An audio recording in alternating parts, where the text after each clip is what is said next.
बहुत शुक्रिया अफजल साहर जी। मेरे वालों तुहानू सारिਆਂ ਨੂੰ अस्सलाम वालेकुम, सत श्री अकाल।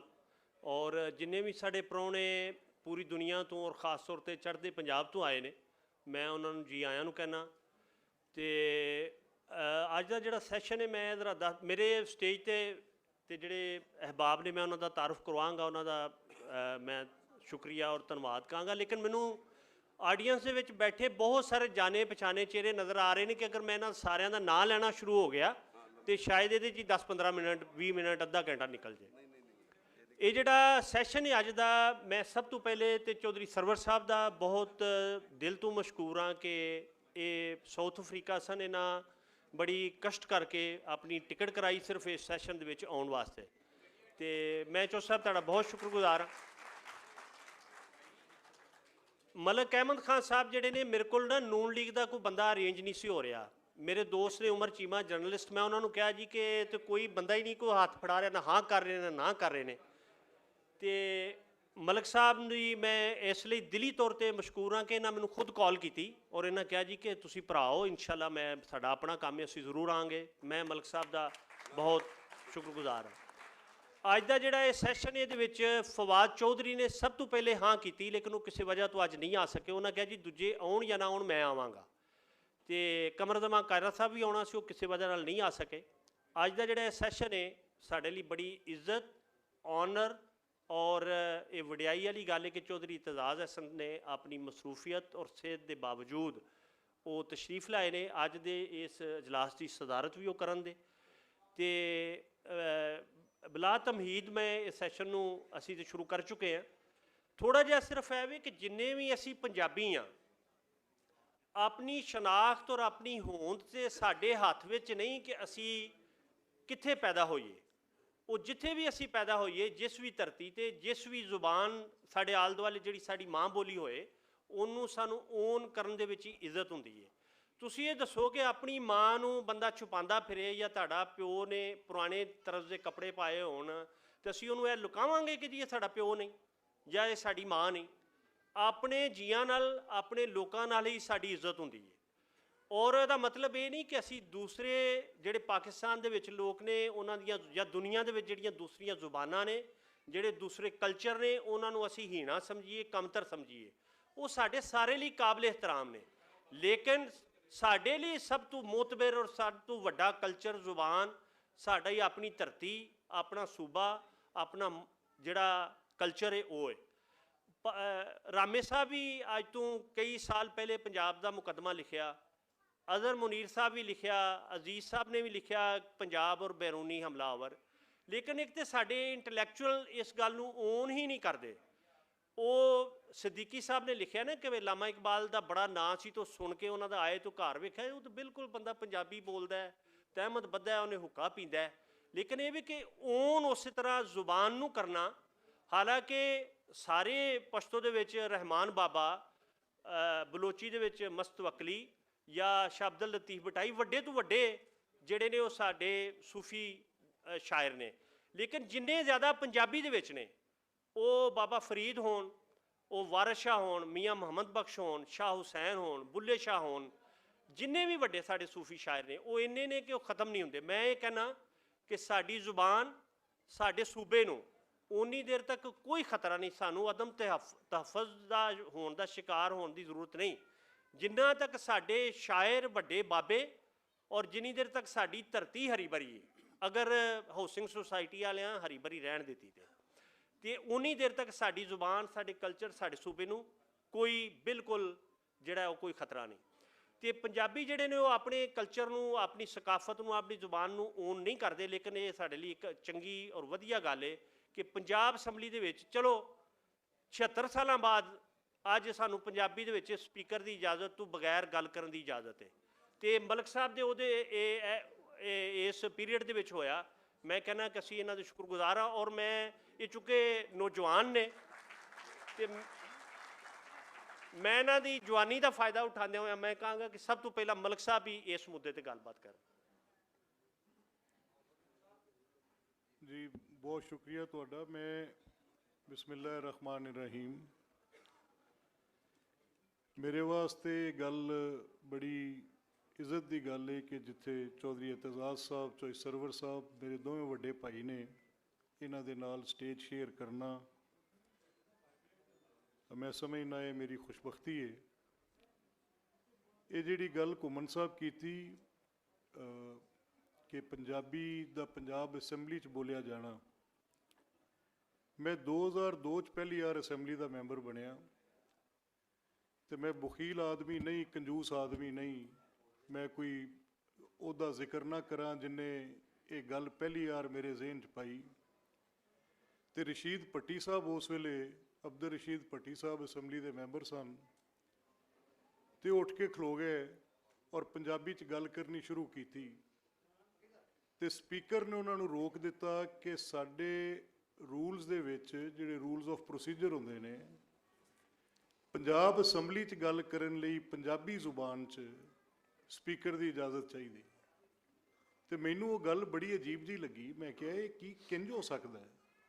ਅਸੈਂਬਲੀ ਪੰਜਾਬ ਦੀ ਹੈ, ਮੈਂ ਅੰਗਰੇਜ਼ੀ 'ਚ ਗੱਲ ਕਰਾਂ ਤੇ ਮੈਨੂੰ ਲੋੜ ਕੋਈ ਨਹੀਂ ਕਿਸੇ ਨੂੰ ਪੁੱਛਣ ਦੀ, ਮੈਂ ਉਰਦੂ 'ਚ ਗੱਲ ਕਰਾਂ ਤੇ ਮੈਨੂੰ ਕੋਈ ਲੋੜ ਨਹੀਂ ਪੁੱਛਣ ਦੀ, ਮੈਂ ਉੱਠਾਂ ਤੇ ਬੋਲ ਪਵਾਂ। ਤੇ ਜੇ ਮੈਂ ਪੰਜਾਬੀ 'ਚ ਹੀ ਬੋਲਣਾ ਹੈ ਤੇ ਮੈਨੂੰ ਪੰਜਾਬ ਅਸੈਂਬਲੀ 'ਚ ਪੰਜਾਬੀ ਤੇ ਬੋਲਣ ਲਈ ਸਪੀਕਰ ਤੋਂ ਪਹਿਲਾਂ ਪੁੱਛਣਾ ਪੈਣਾ ਹੈ ਕਿ ਕਿਆ ਪੰਜਾਬ ਅਸੈਂਬਲੀ 'ਚ ਮੈਂ ਪੰਜਾਬੀ ਜ਼ੁਬਾਨ 'ਚ ਗੱਲ ਕਰ ਸਕਣਾ? ਬੜੀ ਅਜੀਬ ਗੱਲ ਹੈ। ਮੈਨੂੰ ਮੌਕਾ ਮਿਲਿਆ, ਮੈਂ ਉਸ ਕਮੇਟੀ ਨੂੰ ਵੀ, ਉਹਦਾ ਵੀ ਚੇਅਰਮੈਨ ਆ ਜਿਹੜੀ ਕਮੇਟੀ ਰੂਲਸ ਆਫ ਪ੍ਰੋਸੀਜਰ ਨੂੰ ਦੇਖਦੀ ਹੈ, ਤੇ ਜਿਹੜਾ ਸਭ ਤੋਂ ਪਹਿਲਾ ਰੂਲ ਮੈਂ ਬਦਲਿਆ ਉਹ ਇਹਨੂੰ ਮੈਂ ਬੜਾ ਫਜ਼ੂਲ ਤੇ ਬੇਵਕਤਾ ਜਿਹਾ ਰੂਲ ਸਮਝਿਆ ਕਿ ਸਪੀਕਰ ਤੋਂ ਪੁੱਛੋ। ਮੈਂ ਕਿਹਾ ਪੰਜਾਬੀ ਜ਼ੁਬਾਨ 'ਚ ਪੰਜਾਬ ਅਸੈਂਬਲੀ 'ਚ ਤਕਰੀਰ ਕਰਨ ਲਈ ਕਿਸੇ ਨੂੰ ਕੋਈ ਇਜਾਜ਼ਤ ਲੈਣ ਦੀ ਲੋੜ ਨਹੀਂ। ਦੂਸਰੀ ਜਿਹੜੀ ਗੱਲ ਮੇਰੇ ਤੇ ਜਿੱਦਾਂ ਬੜਾ ਭਾਰ ਹੈ ਮੇਰੇ ਤੇ, ਮੈਂ ਜੇ ਸਕੂਲ 'ਚ ਗਿਆ, ਮੈਨੂੰ ਜਾਂਦਿਆਂ ਨਾਲ ਮੇਰੇ ਘਰ 'ਚ ਤਾਂ ਪੰਜਾਬੀ ਬੋਲੀ ਜਾਂਦੀ ਸੀ, ਪਰ ਮੈਨੂੰ ਮੇਰੇ ਸਕੂਲ 'ਚ ਪੰਜਾਬੀ ਦੀ ਤਾਲੀਮ ਨਾ ਮਿਲੀ। ਸ਼ਾਇਦ ਮੈਂ ਜਿਹੜੀ ਗੱਲ ਸਭ ਤੋਂ ਬਿਹਤਰ ਕੰਪਰੀਹੈਂਡ ਕਰ ਸਕਦਾ ਸਾਂ ਉਹ ਆਪਦੀ ਮਾਂ ਬੋਲੀ 'ਚ ਹੀ ਕਰ ਸਕਦਾ ਸਾਂ, ਜਿਹੜੀ ਮੇਰੇ ਘਰ 'ਚ ਬੋਲੀ ਜਾਂਦੀ ਸੀ, ਜਿਹੜੀ ਮੇਰੇ ਇਰਦ ਗਿਰਦ ਆਲੇ ਦੁਆਲੇ ਦੇ ਲੋਕ ਬੋਲਦੇ ਸਨ। ਪਰ ਮੈਨੂੰ ਜਿਹੜਾ ਪਹਿਲਾ ਸਬਕ ਮੈਂ ਪੜ੍ਹਿਆ ਉਹ ਸ਼ਾਇਦ ਅਗਰ ਮੈਂ ਪੰਜਾਬੀ 'ਚ ਪੜ੍ਹਦਾ ਤੇ ਮੈਨੂੰ ਉਸ ਗੱਲ ਦੀ ਸਮਝ ਵੀ ਜ਼ਿਆਦਾ ਆਉਂਦੀ, ਲੇਕਿਨ ਮੈਨੂੰ ਉਹ ਸਬਕ ਉਰਦੂ ਜ਼ੁਬਾਨ 'ਚ ਮਿਲਿਆ, ਅੰਗਰੇਜ਼ੀ 'ਚ ਜ਼ਰੂਰ ਮਿਲਿਆ, ਕਿਤੇ ਨਾ ਕਿਤੇ ਅਰਬੀ 'ਚ ਵੀ ਮਿਲ ਗਿਆ, ਫਾਰਸੀ 'ਚ ਵੀ ਮਿਲ ਗਿਆ, ਬਟ ਮੈਨੂੰ BA ਤੱਕ ਜਾਂਦਿਆਂ ਪੂਰੇ ਰਾਹ 'ਚ ਕਿਤੇ ਪੰਜਾਬੀ ਨਹੀਂ ਲੱਭੀ। ਕਿਸੇ ਸਕੂਲ ਦੇ ਕਿਸੇ ਸਿਲੇਬਸ ਦੇ ਵਿੱਚ ਪੰਜਾਬੀ ਕਿਤੇ ਨਹੀਂ, ਈਵਨ ਹਾਇਰ ਸਕੂਲ ਦੇ ਵਿੱਚ ਪੰਜਾਬੀ ਕਿਤੇ ਨਹੀਂ, ਤੇ ਕਾਲਜ ਦੀ ਸਤ੍ਹਾ ਤੇ ਜਾ ਕੇ ਇੱਕ ਆਪਸ਼ਨਲ ਮਜ਼ਮੂਨ ਦੇ ਤੌਰ ਤੇ ਪੰਜਾਬੀ ਪਹਿਲੀ ਵਾਰ ਮਿਲੀ। ਹੁਣ ਜੇ ਕੁਝ ਬਦਲ ਗਿਆ ਹੋਵੇ ਤੇ ਪਤਾ ਨਹੀਂ। ਬਾਰਕੈਫ ਹੁਣ ਅਸੀਂ ਇਹਨੂੰ ਵੀ ਕਾਨੂੰਨ ਦਾ ਦਰਜਾ ਦੇਣ ਲਈ ਆਪਦੀ ਪੂਰੀ ਕੋਸ਼ਿਸ਼ ਕਰਨੇ ਆ ਪਏ ਕਿ ਪੰਜਾਬੀ ਸਕੂਲ ਦੀ ਸਤ੍ਹਾ ਤੇ ਪੜ੍ਹਾਈ ਵੀ ਜਾਏ ਤੇ ਪੰਜਾਬੀ 'ਚ ਮਜ਼ੀਦ ਕੰਮ ਵੀ ਕੀਤਾ ਜਾਏ। ਇਹ ਜਿਸ ਬਿਲਡਿੰਗ 'ਚ ਅਸੀਂ ਬੈਠੇ ਹਾਂ, ਮੇਰੀ ਸ਼ਾਇਦ ਪੰਜਾਬੀ ਦੀ ਜਿੰਨੀ ਵੀ ਤਹਿਰੀਕ ਹੈ ਜਾਂ ਮੇਰੇ ਤੇ ਜੋ ਕੋਈ ਵੀ ਅਸਰ ਹੈ, ਉਹਦੇ 'ਚ ਮੈਂ ਰਸ਼ੀਦ ਭੱਟੀ ਸਾਹਿਬ ਦਾ ਬੜਾ ਅਸਰ ਸਮਝਣਾ। ਇਹ ਜਿਹੜੀ ਬਿਲਡਿੰਗ 'ਚ ਅਸੀਂ ਬੈਠੇ ਹਾਂ, ਇਹ ਬਿਲਡਿੰਗ ਉਦੋਂ ਚੌਧਰੀ ਪਰਵੇਜ਼ ਇਲਾਹੀ ਸਾਹਿਬ ਦੀ ਹਕੂਮਤ ਸੀ, ਅਸੀਂ ਅਸੈਂਬਲੀ ਦੇ ਮੈਂਬਰ ਸਾਂ, ਤੇ ਇਹਨੂੰ ਇੱਕ ਪੰਜਾਬੀ ਕਾਉਂਸਲ ਵਾਸਤੇ ਇੱਕ ਕਾਨੂੰਨ ਵੀ ਪਾਸ ਕੀਤਾ ਗਿਆ ਤੇ ਇੱਕ ਬਿਲਡਿੰਗ ਵੀ ਬਣਾਈ ਗਈ। ਔਰ ਉਸ ਵੇਲੇ ਇਸ ਮਾਮਲੇ ਨੂੰ ਜ਼ਿਆਦਾ ਜ਼ੋਰ ਨਾਲ, ਜ਼ਿਆਦਾ ਕੋਸ਼ਿਸ਼ ਕਰਕੇ ਭੱਟੀ ਸਾਹਿਬ ਦੇ ਨਾਲ ਉਦੋਂ ਮੁੰਨੂ ਬਾਈ ਮਰਹੂਮ ਵੀ ਹੁੰਦੇ ਸਨ, 2-4 ਮੈਨੂੰ ਮੌਕੇ ਯਾਦ ਨੇ, ਤੇ ਪਹਿਲੀ ਪੰਜਾਬੀ ਜਿਹੜੀ ਇਹ ਬਣੀ ਸੀ ਉਹਦੇ ਵਿੱਚ ਮੈਂ ਵੀ ਨਾਲ ਇਹਨਾਂ ਦੇ ਹਿੱਸੇਦਾਰ ਸਾਂ। ਹੁਣ ਅਗਰ ਅਸੀਂ ਕੁਝ ਸਾਇੰਸ 'ਚ ਦੇਖਣਾ ਹੈ, ਪੰਜਾਬੀ ਜ਼ੁਬਾਨ ਕਿੰਨੀ ਕੁ ਦੇਰ ਗੁਜ਼ਾਰਾ ਕਰੇਗੀ ਬਾਬੇ ਬੁੱਲੇ ਸ਼ਾਹ ਦੇ ਕਲਾਮ ਨਾਲ? ਜੇ ਅਸੀਂ ਕੁਝ ਹੋਰ ਵੀ ਲਿਟਰੇਚਰ ਦੇ ਵਿੱਚ ਆਉਣ ਵਾਲੇ ਵਕਤਾਂ ਲਈ ਕੋਈ ਤੁਸਾਂ ਕੋਸ਼ਿਸ਼ ਨਾ ਕੀਤੀ ਤੇ ਪਿਛਲੇ ਸਬਕ ਪੜ੍ਹ ਕੇ ਤੁਸੀਂ ਅਗਲੀ ਕਹਾਣੀ ਸੁਣਾਉਂਦੇ ਰਹੇ, ਉਹਨੂੰ ਤਾਂ ਮਜ਼ਹਬੀ ਦਰਜੇ ਮਿਲ ਗਏ। ਅੱਜ ਤੋਂ ਬੜੀ ਉੱਚੀ ਗੱਲ ਹੋ ਗਈ। ਬਾਬੇ ਬੁੱਲੇ ਸ਼ਾਹ ਦਾ ਕਲਾਮ ਤੁਸੀਂ ਪੜ੍ਹਨਾ ਹੈ, ਬਾਬੇ ਫਰੀਦ ਦਾ ਤੁਸੀਂ ਪੜ੍ਹਨਾ ਹੈ, ਉਹ ਤੇ ਇੱਕ ਹੋਰ ਪੌੜੀ ਚੜ੍ਹ ਗਿਆ। ਪਰ ਜੇ ਤੁਸੀਂ ਜਦੀਦ ਲੂਮ ਦੇ ਵਿੱਚ ਇਸ ਜ਼ੁਬਾਨ ਨਾਲ ਕੰਮ ਨਾ ਕੀਤਾ ਤੇ ਇਹ ਤਹਿਰੀਕ ਕਿਸੇ ਸਰਕਾਰੀ ਸਤ੍ਹਾ ਤੇ ਨਹੀਂ ਉੱਠਣੀ। ਇਹ ਤੁਹਾਡੀ ਜ਼ਿੰਮੇਵਾਰੀ ਹੈ, ਘੁੰਮਣ ਸਾਹਿਬ ਜੈਸੇ ਦੋਸਤ ਜਿਨ੍ਹਾਂ ਨੇ ਇਹ ਭਾਰ ਚੁੱਕਿਆ ਹੈ। ਤੇ ਮੈਂ ਇਹ ਵੀ ਦਰਖਾਸਤ ਕਰਾਂਗਾ ਕਿ ਇਹਨੂੰ ਕਿਸੇ ਕਾਨੂੰਨ ਦੀ ਸਤ੍ਹਾ ਤੇ ਕਾਨੂੰਨੀ ਤੌਰ ਤੇ ਬਿਹਤਰ ਕਰਨ ਵਾਸਤੇ ਜਾਂ ਕਿਸੇ ਇਹਦਾ ਕੋਈ ਤਦਰੀਸੀ ਸਿਲਸਿਲਾ ਬਿਹਤਰ, ਜਿਹੜਾ ਮੈਂ ਹੁਣ ਸ਼ਾਇਦ ਪੰਜਾਬੀ 'ਚ ਮੈਂ ਤਦਰੀਸ ਦਾ ਕੋਈ ਤਰਜਮਾ ਕਰਨਾ ਚਾਹਾਂ ਤੇ ਮੈਨੂੰ ਨਾ ਲੱਭੇ। ਮੈਂ ਤਾਂ ਜੂ ਨਿੱਕਿਓ ਪੜ੍ਹਨ ਲੱਗਾ, ਉਰਦੂ 'ਚ ਹੀ ਪੜ੍ਹਨ ਲੱਗਾ। ਤੇ ਮੇਰੀ ਸਿਰਫ ਤੁਹਾਡੇ ਅੱਗੇ ਇਹ ਮੈਂ ਗੱਲ ਰੱਖਾਂਗਾ ਕਿ ਤੁਸੀਂ ਇਹ ਵੀ ਜ਼ਰੂਰ ਗੌਰ ਕਰੋ ਕਿ ਇਹ ਤਾਂ ਸਾਨੂੰ ਜਿੰਨੀ ਦੇਰ ਤੱਕ ਕਿ ਖੇਤ ਹਰੇ ਭਰੇ ਨੇ ਘੁੰਮਣ ਸਾਹਿਬ, ਔਰ ਜਿੰਨੀ ਦੇਰ ਤੱਕ ਕਿ ਤੁਹਾਡੇ ਕੋਲ ਇਹਨਾਂ ਬਜ਼ੁਰਗਾਂ ਦਾ ਕਲਾਮ ਮੌਜੂਦ ਹੈ, ਵੱਡਿਆਂ ਦਾ ਕਲਾਮ ਮੌਜੂਦ ਹੈ, ਉਹ ਤੁਹਾਡੀ ਗੱਲ ਵੱਡੀ ਹੈ, ਗੱਲ ਐਵੇਂ ਰਹਿਣੀ ਹੈ। ਪਰ ਇਹਨੂੰ ਜਦੀਦ ਲੂਮ 'ਚ ਵੀ ਇਹਦੇ ਤੇ ਕੋਈ ਥੋੜਾ ਗੌਰ ਜ਼ਰੂਰ ਕਰੋ ਕਿ ਇਹਦਾ ਕੋਈ ਤਰਜਮੇ ਕਰਕੇ ਵੇਖ ਲਈਏ, ਕੋਈ ਹਿਸਾਬ ਕੱਢੀਏ, ਕੋਈ ਵੇਖੀਏ ਤਾਂ ਸਹੀ ਕਿ ਪੰਜਾਬੀ ਜ਼ੁਬਾਨ ਦਾ ਅੱਜ ਦੇ ਦੌਰ ਨਾਲ ਇਹਦੀ ਕੋਈ ਸਕੂਲ ਦੀ ਸਤ੍ਹਾ ਤੇ ਕਿਸ ਤਰੀਕੇ ਨਾਲ ਕੋਈ ਬਿਹਤਰੀ ਕੀਤੀ ਜਾ ਸਕਦੀ। ਮੈਂ ਇੱਕ ਵਾਰ ਫਿਰ ਇਸ ਗੱਲ ਦਾ ਇਜ਼ਹਾਰ ਕਰਾਂਗਾ। ਇਸ ਗੱਲ ਤੇ ਮੈਂ ਮੇਰੀ ਪੰਜਾਬੀ ਬੋਲਣ 'ਚ ਵੀ ਕਈ ਲਫ਼ਜ਼ ਉਰਦੂ ਦੇ ਧੱਕੇ ਨਾਲ ਹੀ ਆ ਜਾਂਦੇ ਨੇ, ਚਾਰਾ ਵੀ ਕਰੀਏ ਤਾਂ ਨਹੀਂ ਡੱਕਿਆ ਜਾਂਦਾ। ਬਾਹਰਕੈਫ ਮੈਂ ਇਹ ਜ਼ਰੂਰ ਕਹਾਂਗਾ ਕਿ ਜਿਹੜੀ ਗੱਲ ਪੰਜਾਬੀ 'ਚ ਸਮਝ ਆਉਂਦੀ ਅੱਜ ਵੀ, ਉਹ ਕਿਸੇ ਹੋਰ ਜ਼ੁਬਾਨ 'ਚ ਸਮਝ ਨਹੀਂ ਆਉਂਦੀ। ਤੇ ਜਿਹੜੀ ਗੱਲ ਸਮਝਾਉਣ ਨੂੰ ਸਭ ਤੋਂ ਚੰਗੀ, ਕੋਸ਼ਿਸ਼ ਕਰੀਏ ਕਿ ਉਹਨੂੰ ਸਮਝਾਉਣ ਵਾਲੇ ਪਾਸੇ ਜਿੱਥੋਂ ਪੜ੍ਹ ਕੇ ਲੱਗ ਸਕੇ, ਜਿੱਥੋਂ ਉਹਦੇ 'ਤੇ ਕੋਈ ਇਲਮ ਹਾਸਲ ਹੋ ਸਕੇ, ਉਸ ਪਾਸੇ ਵੀ ਇਸ ਗੱਲ ਨੂੰ ਲੈ ਕੇ ਟੁਰਨ ਦਾ ਚਾਰਾ ਕਰੀਏ। ਇਹ ਬਾਰਕੈਫ ਮੈਂ ਤੁਹਾਨੂੰ ਯਕੀਨ ਦਿਵਾਉਣਾ ਕਿ ਜਿਹੜਾ ਇੱਕ ਮੁਤਾਲਬਾ ਬੜੇ ਨਿੱਕੇ ਹੁੰਦਿਆਂ ਤੋਂ ਸੁਣਦੇ ਸਾਂ ਪਏ ਕਿ ਇਸ ਪੰਜਾਬ 'ਚ ਸਕੂਲ ਦੀ ਸਤ੍ਹਾ ਤੇ ਜਾਂ ਉਸ ਤੋਂ ਪਹਿਲੇ ਹਾਈ ਸਕੂਲ ਦੀ ਸਤ੍ਹਾ ਤੇ ਅਗਰ ਕੋਈ ਪੰਜਾਬੀ ਤਾਲੀਮ ਦਾ ਉਹਦਾ ਅਸੀਂ ਹੁਣ ਪੂਰਾ ਕੋਸ਼ਿਸ਼ ਕਰਨੇ ਆ ਪਏ ਕਿ ਆਉਂਦੇ ਸਾਲ ਦੇ ਵਿੱਚ ਅਸੀਂ ਇਸ ਗੱਲ 'ਚ ਕਾਮਯਾਬ ਹੋ ਜਾਈਏ। ਕੌਣ ਸਾਹਿਬ, ਇੱਕ ਵਾਰ ਫਿਰ ਤੁਹਾਡਾ ਸ਼ੁਕਰੀਆ ਅਦਾ ਕਰਦੇ ਹਾਂ ਤੇ ਉਹਨਾਂ ਮਹਿਮਾਨਾਂ ਦਾ ਜਿਹੜੇ ਕੈਨੇਡਾ ਤੋਂ, ਹਿੰਦੁਸਤਾਨ ਤੋਂ ਜਿਹੜੇ ਦੋਸਤ ਇੱਥੇ ਤਸ਼ਰੀਫ ਲੈ ਕੇ ਆਏ ਨੇ, ਜਿਹੜੇ ਆਏ ਨੇ ਉਹ ਸਾਡੇ ਪ੍ਰਾਹੁਣੇ ਨੇ। ਮੈਨੂੰ ਯਕੀਨ ਹੈ ਕਿ ਸਾਡੇ ਭਰਾ ਜਿਹੜੇ ਉਹਨਾਂ ਦਾ ਇੱਥੇ ਉਹਨਾਂ ਦੇ ਧਿਆਨ ਕਰਦੇ ਨੇ ਪਏ, ਪੂਰੀ ਖਿਦਮਤ ਕਰਦੇ ਹੋਣਗੇ ਤੇ ਲਾਹੌਰ ਉਹਨਾਂ ਨੂੰ ਚੰਗਾ ਲੱਗਦਾ ਹੋਵੇਗਾ। ਬਹੁਤ ਸ਼ੁਕਰੀਆ ਤੁਹਾਡਾ। ਮਲਕ ਸਾਹਿਬ ਬਹੁਤ ਸ਼ੁਕਰੀਆ, ਤੁਸੀਂ ਬੜੀ ਭਰਵੀਂ ਗੱਲਬਾਤ ਕੀਤੀ। ਤੁਹਾਡੇ ਵਰਗੇ ਸਾਡੇ ਅਗਰ ਆਗੂ ਅਸੈਂਬਲੀਆਂ ਵਿੱਚ ਹੋਣ ਦੇ ਤੇ ਅਸੀਂ ਆਪਣੇ ਆਪ ਨੂੰ ਬੜਾ ਤਗੜਾ ਮਹਿਸੂਸ ਕਰਾਂਗੇ, ਔਰ ਸਾਡੀ ਆਵਾਜ਼ ਅਗਰ ਅਸੈਂਬਲੀਆਂ ਦੇ ਵਿੱਚ ਚੁੱਕੀ ਜਾਏਗੀ ਤੇ ਅਸੀਂ ਯਕੀਨੀ ਤੌਰ ਤੇ ਤੁਹਾਡਾ ਬਾਂਹ ਬਾਜ਼ੂ ਬਣਾਂਗੇ। ਮੈਂ ਚੌਧਰੀ ਸਰਵਰ ਸਾਹਿਬ ਦੇ ਬਾਰੇ 'ਚ ਜਿਹੜਾ ਪਹਿਲਾ ਮੇਰੇ ਦਿਨ 'ਚ ਇੰਪ੍ਰੈਸ਼ਨ ਆਉਂਦਾ ਹੈ ਨਾ, ਕਿ ਇੱਕ ਬੰਦਾ ਜਿਹੜਾ ਇੰਗਲੈਂਡ ਦੇ ਵਿੱਚ ਪਾਰਲੀਮੈਂਟ ਦਾ ਮੈਂਬਰ ਬਣਿਆ ਲੇਕਿਨ ਉਹਦਾ ਪੰਜਾਬੀ ਅੰਦਰੋਂ ਨਹੀਂ ਨਿਕਲਿਆ। ਜੇ ਉਹ ਗਵਰਨਰ ਵੀ 2 ਵਾਰੀ ਰਹੇ ਨੇ ਤੇ ਮਾਸ਼ਾਅੱਲਾ ਉਹਨਾਂ ਦਾ ਜਿਹੜਾ ਝਟਕਾ ਪਾਣੇ, ਜਿਹੜਾ ਆਪਣੀ ਧਰਤੀ ਔਰ ਵਸੇਬ ਨਾਲ ਤਾਲੁਕ ਹੈ, ਉਹ ਹਮੇਸ਼ਾ ਉਹਨਾਂ ਦੀ ਸ਼ਖਸੀਅਤ ਤੋਂ ਝਲਕਿਆ। ਮੈਂ ਚੌ ਸਾਹਿਬ ਨੂੰ ਬਲਾ ਤਮਹੀਦ ਕਹਾਂਗਾ ਕਿ ਉਹ ਜ਼ਰਾ ਅੱਜ ਦੇ ਇਸ ਪੰਜਾਬੀ ਸਿਆਸਤਦਾਨ ਕਿਉਂ ਨਹੀਂ ਓਨ ਕਰਦਾ, ਉਹਨੂੰ ਕੀ ਮਤਲਬ ਹੈ, ਕੋਈ ਇੰਨਾ ਦਿਫਾਈ ਅੰਦਾਜ਼ ਉਹਦਾ ਕਿਉਂ ਹੈ? ਬਿਸमिल्लाह रहमान रहीम।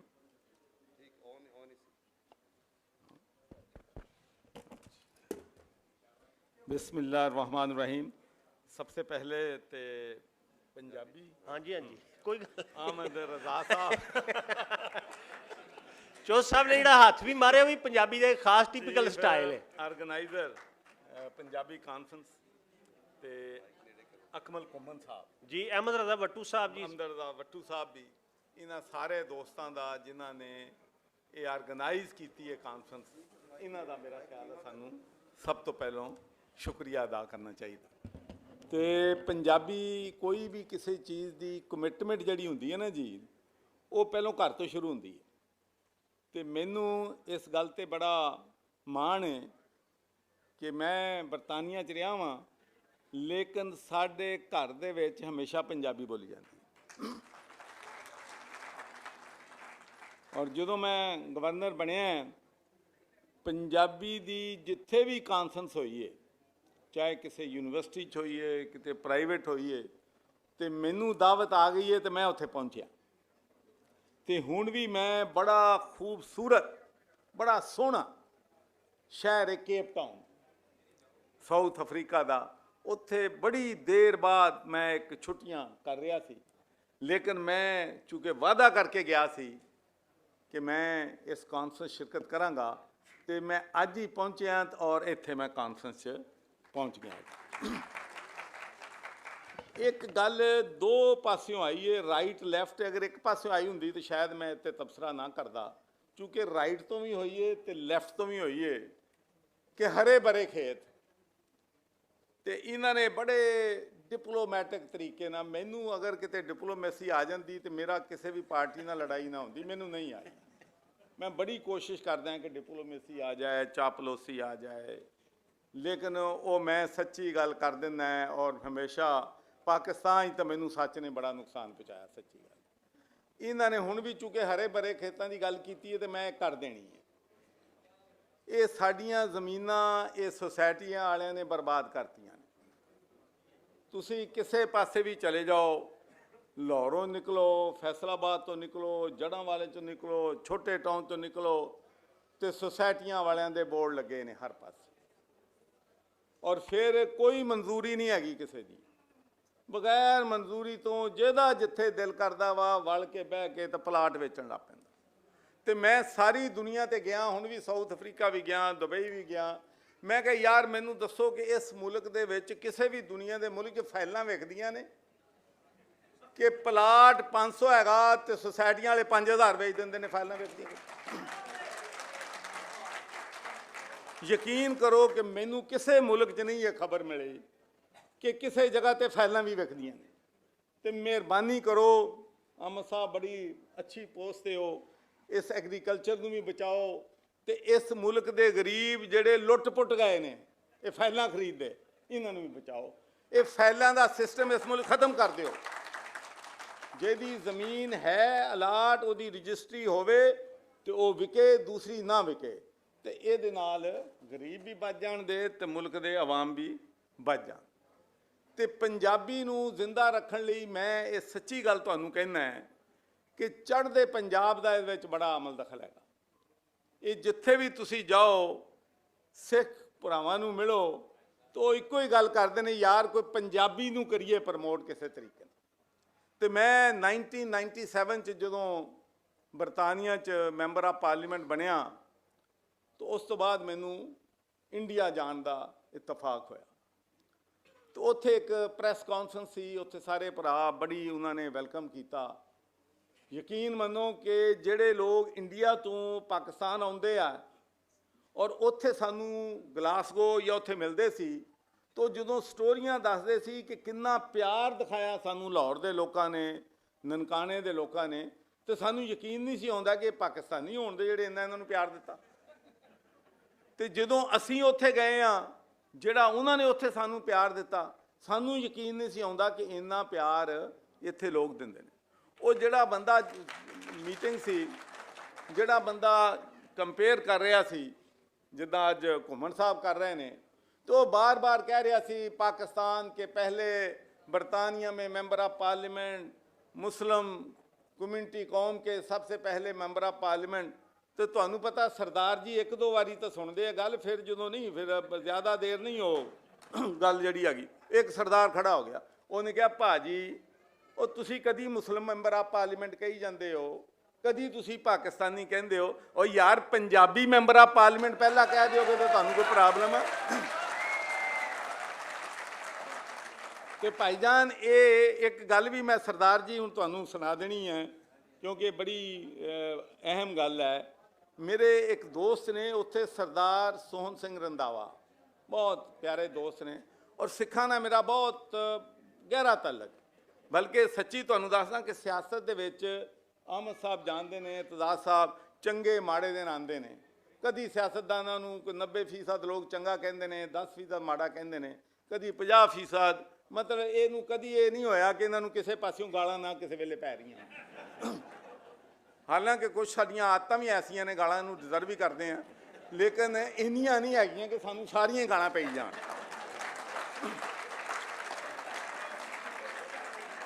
ਤੇ ਉਹ ਫਿਰ ਕਦੀ ਕਦੀ ਆਪਣੇ ਦਿਲ ਨੂੰ ਤਸੱਲੀ ਦੇਣ ਲਈ, ਥੋੜਾ ਜਿਹਾ ਕਾਮ ਹੋਣ ਲਈ, ਕੂਲ ਹੋਣ ਲਈ ਫਿਰ ਗੁਰਦੁਆਰੇ ਚਲੇ ਜਾਈਦਾ ਸੀ ਸੰਡੇ ਵਾਲੇ ਦਿਨ। ਉੱਥੇ ਜੱਫੀਆਂ ਪਾ ਕੇ ਤੇ ਉਹ ਆਪਣਾ ਲੈ ਕੇ ਉਹ ਆਪਣਾ ਪ੍ਰਸਾਦ ਤੇ ਖੁਸ਼ ਹੋ ਕੇ ਆਉਣਾ, ਚਾਰਜ ਹੋ ਜਾਣੀ ਬੈਟਰੀ 1 ਮਹੀਨੇ ਵਾਸਤੇ। ਤੇ ਮੈਂ ਉਹ ਸਰਦਾਰ ਸੋਹਣ ਸਿੰਘ ਰੰਧਾਵਾ ਕੋ ਗਿਆ ਤੇ ਉੱਥੇ 4 ਸਾਡੇ ਸਿੱਖ ਭਰਾ ਬੈਠੇ ਸੀ। ਉਹ ਕਹਿੰਦੇ ਭਾਜੀ ਬੜੀ ਖੁਸ਼ੀ ਹੋਈ ਹੈ, ਸਾਡੀ ਖਾਸ ਸੀ ਤੁਹਾਨੂੰ ਮਿਲਦੀ। ਮੈਂ ਕਿਹਾ ਕਿੱਥੋਂ ਸਰਦਾਰ ਜੀ, ਕਿੱਥੋਂ ਆਏ ਹੋ? ਉਹਨਾਂ ਨੇ ਕਿਹਾ ਜੀ ਅਸੀਂ ਲੰਦਰੋਂ ਆਏ ਹਾਂ ਤੇ ਅਸੀਂ ਇਹ ਪੰਜਾਬੀ ਦਾ ਪੇਪਰ ਵੀ ਕੱਢਦੇ ਹਾਂ ਤੇ ਅਸੀਂ ਇੱਥੇ ਪੁੱਛਿਆ ਆਣ ਕੇ ਕਿਸੇ ਸਰਦਾਰ ਦਾ ਇੱਥੇ ਕੋਈ ਹੋਟਲ ਸ਼ੋਟਲ ਹੈ? ਉਹਨਾਂ ਨੇ ਕਿਹਾ ਹੋਟਲ ਆ, ਤਾਂ ਅਸੀਂ ਇੱਥੇ ਆ ਗਏ ਹਾਂ। ਇਹ ਹੁਣ ਸਾਨੂੰ ਕਹਿੰਦਾ ਹੋਟਲ 'ਚ ਰਵੋ। ਅਸੀਂ ਕਹਿੰਦੇ ਭਾਈ ਅਸੀਂ ਇੱਕ ਕਮਰੇ 'ਚ ਹੀ ਪੈ ਜਾਵਾਂਗੇ, ਲੇਕਿਨ ਅਸੀਂ ਘਰ ਰਹਿਣਾ ਜਾ ਕੇ ਤੁਹਾਡੇ। ਮੈਂ ਕਿਹਾ ਯਾਰ ਇਹ ਤਾਂ ਜਿੱਦਾਂ ਬਈ ਸਰਦਾਰ ਜੀ ਖੁਸ਼ ਨੇ ਇੱਦਾਂ ਹੀ ਹੈ। ਤੇ ਮੈਂ ਕਿਹਾ ਸਰਦਾਰ ਜੀ ਤੁਸੀਂ ਜਾਣਾ ਕਿੱਥੇ ਹੈ? ਉਹਨਾਂ ਨੇ ਕਿਹਾ ਅਸੀਂ ਨਿਊ ਕੈਸਲ ਜਾਣਾ ਹੈ। ਅੱਛਾ, ਹੁਣ ਨਿਊ ਕੈਸਲ ਲੰਦਨ ਤੋਂ, ਗਲਾਸਗੋ ਤੋਂ ਪਿਛਲੇ ਪਾਸੇ, ਦੁਬਾਰਾ ਲੰਦਨ ਵਾਲੇ ਪਾਸੇ 200 ਮੀਲ ਹੈ।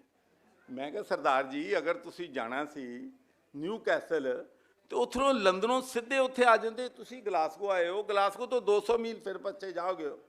ਉਹ ਕਹਿੰਦਾ ਪੁੱਤਰੋ ਸਾਨੂੰ ਵੀ ਪਤਾ ਇਸ ਗੱਲ ਦਾ, ਪਰ ਹੋਇਆ ਇਹ ਕਿ ਸਾਡੀ ਫਲਾਈਟ ਮਿਸ ਹੋ ਗਈ। ਅਸੀਂ ਜਦੋਂ ਲੰਦਨ 에ਅਰਪੋਰਟ ਤੇ ਪਹੁੰਚੇ ਤਾਂ ਸਾਡੀ ਨਿਊ ਕੈਸਲ ਦੀ ਫਲਾਈਟ ਮਿਸ ਹੋ ਗਈ।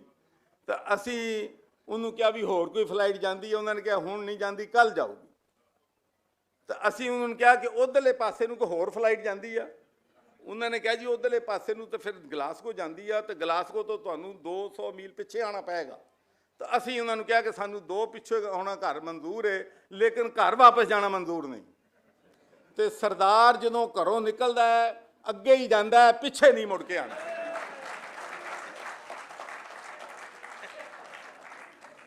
ਤੇ ਭਾਜੀ ਇਹ ਪੰਜਾਬੀ ਜ਼ਬਾਨ ਨੂੰ ਇਨਸਾਫ ਅਸੀਂ ਨਹੀਂ ਦਿੱਤਾ, ਇਹ 'ਚ ਕੋਈ ਸ਼ੱਕ ਨਹੀਂ। ਮੈਂ ਵੀ ਗਵਰਨਰ ਰਿਹਾ, ਹੋਰ ਵੀ ਪੋਲੀਟੀਸ਼ੀਅਨ ਰਹੇ ਨੇ, ਤਜ਼ਾਦ ਸਾਹਿਬ ਵੀ। ਇਹ ਵਾਕਈ ਪੰਜਾਬੀ ਨੂੰ ਅਸੀਂ ਇਨਸਾਫ ਨਹੀਂ ਕੀਤਾ।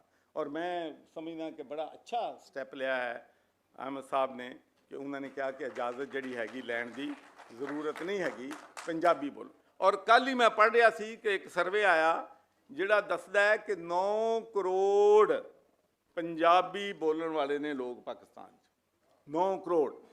ਤੇ ਜੇ 9 ਕਰੋੜ ਦੀ ਜਿਹੜੀ ਜ਼ਬਾਨ ਹੈ ਉਹਨੂੰ ਕੋਈ, ਸਾਨੂੰ ਵੀ ਸੱਚੀ ਗੱਲ ਹੈ ਪੰਜਾਬੀ ਕੋ ਲਿਖ ਕੇ ਦੇ ਦੇ ਪੜ੍ਹਨੀ ਬੜਾ ਟਾਈਮ ਲੱਗਦਾ ਹੈ। ਇਸ ਵਾਸਤੇ ਕਿ ਅਸੀਂ ਪੰਜਾਬੀ ਸਕੂਲ ਕਾਲਜ 'ਚ ਨਹੀਂ ਪੜ੍ਹੀ। ਸਾਨੂੰ ਚਾਹੀਦਾ ਹੈ ਕਿ ਤਾਲੀਮੀ ਨਿਸਾਬ ਦੇ ਵਿੱਚ ਪੰਜਾਬੀ ਜ਼ਬਾਨ ਜਿਹੜੀ ਹੈਗੀ ਆ ਇਹਨੂੰ ਅਸੀਂ ਸ਼ੁਰੂ ਕਰੀਏ। ਔਰ ਪੰਜਾਬ ਨੇ ਬੜੇ ਬੜੇ ਲੀਡਰ ਪੈਦਾ ਕੀਤੇ ਨੇ।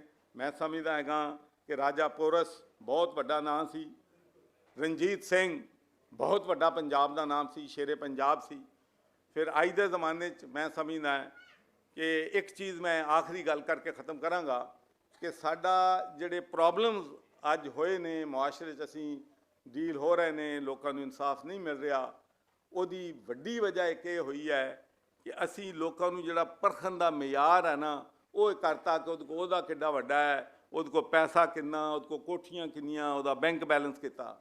ਤੇ ਜਦੋਂ ਅਸੀਂ ਉਹਨਾਂ ਨੂੰ ਵੱਡੇ ਸਮਝਣ ਲੱਪਾਂਗੇ ਔਰ ਉਹਨਾਂ ਦੀਆਂ ਜ਼ਿੰਦਗੀਆਂ ਨੂੰ ਸੈਲੀਬ੍ਰੇਟ ਕਰਾਂਗੇ ਤੇ ਫਿਰ ਅਸੀਂ ਉਹਨਾਂ ਲੋਕਾਂ ਦੀ ਇੱਜ਼ਤ ਕਰਾਂਗੇ ਜਿਹੜੇ ਵਿਕਦੇ ਨਹੀਂ ਹੈਗੇ, ਰਿਸ਼ਵਤ ਨਹੀਂ ਲੈਂਦੇ। ਔਰ ਇੱਕ ਬਹੁਤ ਵੱਡਾ ਨਾਮ ਮੈਂ ਉਹ ਲੈਣਾ ਚਾਹੁੰਦਾ, ਮੇਰੇ ਨਜ਼ਦੀਕ ਮਲਕ ਮਿਰਾਜ ਖਾਲਿਦ ਸਾਹਿਬ ਮੁਲਕ ਦੇ ਵਜ਼ੀਰ ਆਜ਼ਮ ਵੀ ਰਹੇ, ਮੁਲਕ ਦੇ ਵਜ਼ੀਰ ਆਜ਼ਮ ਵੀ ਰਹੇ, ਸਪੀਕਰ ਅਸੈਂਬਲੀ ਵੀ ਰਹੇ, ਚੀਫ ਮਿਨਿਸਟਰ ਵੀ ਰਹੇ। ਔਰ ਮੈਂ ਤੁਹਾਨੂੰ ਦੱਸਣਾ ਚਾਹੁੰਦਾ ਕਿ ਵੈਨ ਹੀ ਵਾਜ਼ ਪ੍ਰਾਈਮ ਮਿਨਿਸਟਰ, ਜਦੋਂ ਪ੍ਰਾਈਮ ਮਿਨਿਸਟਰ ਸੀਗੇ ਉਹਨਾਂ ਦੀ ਬੀਵੀ ਕਾਲਜ ਦੇ ਵਿੱਚ ਰਕਸ਼ੇ 'ਚ ਸਕੂਲ ਪੜ੍ਹਾਉਣ ਜਾਂਦੀ ਸੀ। ਔਰ ਅੱਜ ਅਸੀਂ ਔਰ ਇੱਕ ਬੜੀ ਵੱਡੀ ਲੈਗੇਸੀ ਉਹ ਬਰਕੀ ਰੋਡ ਤੇ ਛੱਡ ਕੇ ਗਏ ਨੇ, 35 ਏਕੜ ਅਖਵਾਨ ਕਾਲਜ ਬਣਾ ਕੇ ਗਏ ਨੇ। ਉੱਥੇ ਇਨਸ਼ਾਅੱਲਾ ਅਸੀਂ ਯੂਨੀਵਰਸਿਟੀ ਵੀ, ਹਸਪਤਾਲ ਵੀ, ਮੈਡੀਕਲ ਕਾਲਜ ਵੀ, ਬਹੁਤ ਸਾਰੀਆਂ ਚੀਜ਼ਾਂ ਅਸੀਂ ਉੱਥੇ ਕਰਨੀਆਂ ਚਾਹੁੰਦਾ। ਇਸ ਵਾਸਤੇ ਕਿ ਮੈਂ ਸਮਝਦਾ ਕਿ ਇਸ ਦੌਰ ਦਾ ਉਹ ਬਹੁਤ ਵੱਡਾ ਆਦਮੀ ਸੀ। ਤਾਂ ਅੱਲਾ ਕਰੇ ਕਿ ਸਾਡੇ ਐਸੇ ਵੱਡੇ ਲੋਕ ਪੈਦਾ ਹੋਣ ਜਿਹੜੇ ਲੋਕਾਂ ਨਾਲ ਪਿਆਰ ਕਰਨ, ਪੈਸੇ ਨਾਲ ਪਿਆਰ ਨਾ ਕਰਨ। ਬਹੁਤ ਬਹੁਤ ਸ਼ੁਕਰੀਆ। ਲੋ ਜੀ, ਉਹ ਜਿਹੜਾ ਕਹਿੰਦੇ ਨਾ ਕਿ ਪੇੜ ਬਣਨਾ, ਚੌਧਰੀ ਸਾਹਿਬ ਨੇ ਪੇੜ ਬੰਨ ਦਿੱਤਾ ਹੈ। ਮਲਕ ਸਾਹਿਬ ਨੇ ਵੀ ਬੜੀ ਸੋਹਣੀ ਗੱਲਬਾਤ ਕੀਤੀ, ਬੜਾ ਮਜ਼ਾ ਆਇਆ ਉਹਨਾਂ ਦੀ ਗੁਫ਼ਤਗੂ ਦਾ, ਲੇਕਿਨ ਚੌਧਰੀ ਸਾਹਿਬ ਨੇ ਪੇੜ ਬੰਨ ਦਿੱਤਾ ਹੈ। ਚੌਧਰੀ ਇਤਜ਼ਾਜ਼ ਹਸਨ ਬਾਰੇ ਉਹਨਾਂ ਦੇ ਤਾਰਫ ਤੇ ਬੇਤਹਾਸ਼ਾ ਨੇ ਕਿ ਉਹ ਵਜ਼ੀਰ ਦਾਖਲਾ ਰਹੇ ਪਾਕਿਸਤਾਨ ਦੇ, ਔਰ ਉਹ ਉਹਨਾਂ ਜਦੋਂ ਦੇ ਤਾਲਬ ਇਲਮੀ ਤੋਂ ਬਾਅਦ ਹੀ ਉਹਨਾਂ ਸਿਆਸਤ ਦੇ ਵਿੱਚ ਇੱਕ ਵੱਡਾ ਨਾਂ ਆਪਣਾ ਬਣਾਇਆ ਔਰ ਪੂਰੀ ਦੁਨੀਆ ਦੇ ਵਿੱਚ ਉਹਨਾਂ ਨੂੰ ਕ੍ਰਾਸ ਦੀ ਪਾਰਟੀ ਯਾਨੀ ਪਾਰਟੀਆਂ ਤੋਂ ਬੁਲੰਦ ਹੋ ਕੇ ਲੋਕਾਂ ਨੂੰ ਉਹਨਾਂ ਦੀ ਇੱਜ਼ਤ ਕਰਦੇ ਨੇ। ਔਰ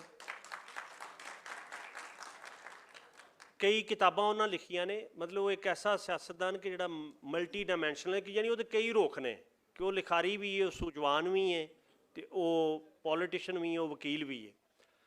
ਇਤਜ਼ਾਜ਼ ਸਾਹਿਬ ਬਾਰੇ ਮੈਂ ਦੋ ਛੋਟੀਆਂ ਗੱਲਾਂ ਕਰਾਂਗਾ ਤੇ ਫਿਰ ਮੈਂ ਉਹਨਾਂ ਨੂੰ, ਉਹ ਅੱਜ ਦੀ ਸਦਾਰਤ ਵੀ ਕਰ ਰਹੇ ਨੇ, ਉਹਨਾਂ ਦੀ ਮਿਹਰਬਾਨੀ ਇਸ ਸਾਡੇ ਸੈਸ਼ਨ ਦੀ।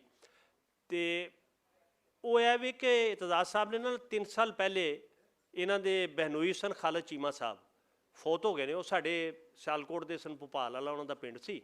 ਉਹਨਾਂ ਦੇ ਵਾਲਦ ਸਾਹਿਬ ਵੀ ਜੱਜ ਸਨ ਤੇ ਉਹਨਾਂ ਦਾ ਇੰਟਰਵਿਊ ਮੈਂ ਕੀਤਾ ਕਾਫੀ ਲੰਬਾ। ਤੇ ਮੈਂ ਕਿਹਾ ਤੁਸੀਂ ਇਹ ਦੱਸੋ ਚੀਮਾ ਸਾਹਿਬ ਕਿ ਤੁਹਾਡਾ ਵਿਆਹ ਕਿਸ ਤਰ੍ਹਾਂ ਹੋਇਆ ਬਾਜੀ ਨਾਲ? ਕਹਿੰਦੇ ਨੇ ਮੈਂ ਆਪਣੀ ਮਾਂ ਨੂੰ ਕਿਹਾ ਸੀ ਕਿ ਕੁੜੀ ਬਸ ਪੰਜਾਬੀ ਬੋਲਦੀ ਹੋਏ। ਉਹਨਾਂ ਦੇ ਪੋਤਰਿਆਂ ਲਾਲ ਕਬੂਤਰ ਫਿਲਮ ਬਣਾਈ, ਉਹਨਾਂ ਦੇ ਬੇਟੇ ਇੱਕ ਬੈਰਿਸਟਰ ਹੈ, ਇੱਕ ਡਾਕਟਰ ਕਾਮਰਾਨ ਚੀਮਾ ਬੜਾ ਵੱਡਾ ਨਾਂ ਹੈ, ਉਹ ਆਪਣੇ ਘਰ ਪੋਤਰੇ ਪੋਤਰੀਆਂ ਨਾਲ ਪੰਜਾਬੀ ਬੋਲਦੇ ਸਨ। ਤੇ ਇਤਜ਼ਾਜ਼ ਅਹਿਸਨ ਸਾਹਿਬ ਦਾ ਨਾ ਮੈਂ ਇੰਟਰਵਿਊ ਕਿਹਾ ਕਿ ਮੈਂ ਪੰਜਾਬੀ 'ਚ ਕਰਨਾ ਹੈ। ਤੋ ਜਿਹੜਾ ਕੈਮਰਾਮੈਨ ਸੀ ਨਾ ਮੁੰਡਾ, ਉਹ ਕਿਸੇ ਵੱਡੇ ਪ੍ਰੋਡਕਸ਼ਨ ਹਾਊਸ ਦਾ ਸੀ। ਉਹਨੇ ਕਿਹਾ ਕਿ ਸਾਰੇ ਵੱਡੇ ਲੋਕ ਨੇ, ਇਹਨਾਂ ਕੋਲ ਟਾਈਮ ਕੋ ਨਹੀਂ ਹੁੰਦਾ, ਇਹ ਵੇਖੋ ਅੱਧੇ ਘੰਟੇ ਬਾਅਦ ਨਾ ਉਹਨਾਂ ਮਾਈਕਰੋਫੋਨ ਲਾ ਕੇ ਰੱਖ ਛੱਡਣਾ। ਮੈਂ ਕਿਹਾ ਚਲੋ ਵੇਖਦੇ ਹਾਂ। ਜਿਸ ਵੇਲੇ ਸਾਡੀ ਗੱਲਬਾਤ ਸ਼ੁਰੂ ਹੋਈ, ਤੁਸੀਂ ਯਕੀਨ ਜਾਣੋ ਕਿ ਉਹ ਫਾਈਲਾਂ ਲੈ ਕੇ ਘੜੀ ਬੰਦੇ ਆਉਣ, ਉਹ ਸਾਰੇ ਜਿਹੜਾ ਸਟਾਫ ਸੀ, ਲੇਕਿਨ ਉਹ ਸਾਡੀ 1.5 ਘੰਟਾ ਨਾਨ ਸਟਾਪ ਗੁਫ਼ਤਗੂ ਚੱਲੀ। ਤੇ ਉਹ ਜਿਸ ਤਰੀਕੇ ਨਾਲ, ਹਾਲਾਂਕਿ ਮੇਰੀ ਤੇ ਉਹਨਾਂ ਦੀ ਉਮਰ ਦਾ ਬੜਾ ਫਰਕ ਹੈ, ਜਿਸ ਤਰੀਕੇ ਨਾਲ ਉਹਨਾਂ ਇੱਜ਼ਤ ਦਿੱਤੀ ਔਰ ਜਿਸ ਤਰੀਕੇ ਨਾਲ ਉਹਨਾਂ ਮਾਣ ਦਿੱਤਾ, ਮੈਂ ਉਹਨਾਂ ਦਾ ਬਹੁਤ ਮਸ਼ਕੂਰ ਹਾਂ ਜ਼ਾਤੀ ਤੌਰ 'ਤੇ। ਔਰ ਅਹਿਮਦ ਰਜ਼ਾ ਵੱਟੂ ਸਾਹਿਬ ਨੇ ਜਿਹੜਾ ਅੱਜ ਇਕੱਠ ਔਰ ਮੇਲਾ ਸਜਾਇਆ ਕਿ ਚੌ ਸਾਹਿਬ ਉਹਦੇ ਵਿੱਚ ਤਸ਼ਰੀਫ ਲਿਆਏ।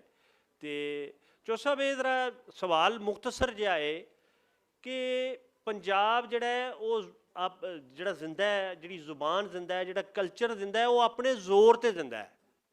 ਉਹ ਅਸੀਂ ਉਹਦੇ ਵਾਸਤੇ ਅਸੀਂ ਉਹਨੂੰ ਓਨ ਨਹੀਂ ਕੀਤਾ। ਸਾਡੇ ਨਾ ਸਿਆਸਤਦਾਨ ਨੇ ਓਨ ਕੀਤਾ, ਨਾ ਸਾਡੇ ਇੰਟੈਲੈਕਚੁਅਲ ਨੇ ਉਸ ਤਰ੍ਹਾਂ ਓਨ ਕੀਤਾ ਜਿਸ ਤਰ੍ਹਾਂ ਓਨ ਕਰਨਾ ਚਾਹੀਦਾ ਹੈ। ਉਹ ਜ਼ਾਤੀ ਤੌਰ 'ਤੇ ਮਿਸਾਲਾਂ ਹੈ ਨੇ, ਲੇਕਿਨ ਇਜਤਮਾਹੀ ਤੌਰ 'ਤੇ ਜਿਹੜਾ ਇੱਕ ਜਿਸ ਤਰ੍ਹਾਂ ਸਾਡੇ ਦੂਸਰੇ ਸੂਬਿਆਂ ਦੇ ਦੋਸਤ ਕਰਦੇ ਨੇ ਆਪਣੇ ਕਲਚਰ ਔਰ ਆਪਣੀ ਸਕਾਫਤ ਨੂੰ, ਅਸੀਂ ਪਾਕਿਸਤਾਨ ਦੀ ਮੁਹੱਬਤ 'ਚ ਆਪਣੀ ਪਹਿਚਾਣ ਔਰ ਆਪਣਾ ਸੂਬਾ ਔਰ ਆਪਣਾ ਕਲਚਰ ਉਹਨੂੰ ਛੱਡ ਦਿੱਤਾ ਹੈ। ਅੱਜ ਇੱਕ ਬੜੀ ਸੋਹਣੀ ਗੱਲ, ਅਕਰਮ ਖਾਨ ਕਾਕੜ ਇੱਥੇ ਮੇਰੇ ਇੱਕ ਦੋਸਤ ਬੈਠੇ ਨੇ, ਬੜੇ ਪੰਜਾਬੀ ਦੇ ਪਿਆਰੇ ਨੇ, ਉਹਨਾਂ ਕਿਹਾ ਕਿ ਮੈਂ ਕਹਿੰਦਾ ਕਿ ਪਾਕਿਸਤਾਨ ਨਾਲ ਪੰਜਾਬੀਆਂ ਨੂੰ ਉਨੀ ਹੀ ਮੁਹੱਬਤ ਕਰਨੀ ਚਾਹੀਦੀ ਹੈ ਜਿੰਨੀ ਬਿਲਾਵਲ ਭੁੱਟੋ ਕਰਦਾ ਹੈ। ਤੇ ਚੌ ਸਾਹਿਬ ਇਹ ਜ਼ਰਾ ਇਸ ਹਵਾਲੇ ਨਾਲ ਜ਼ਰਾ ਸਵਾਲ ਦਾ।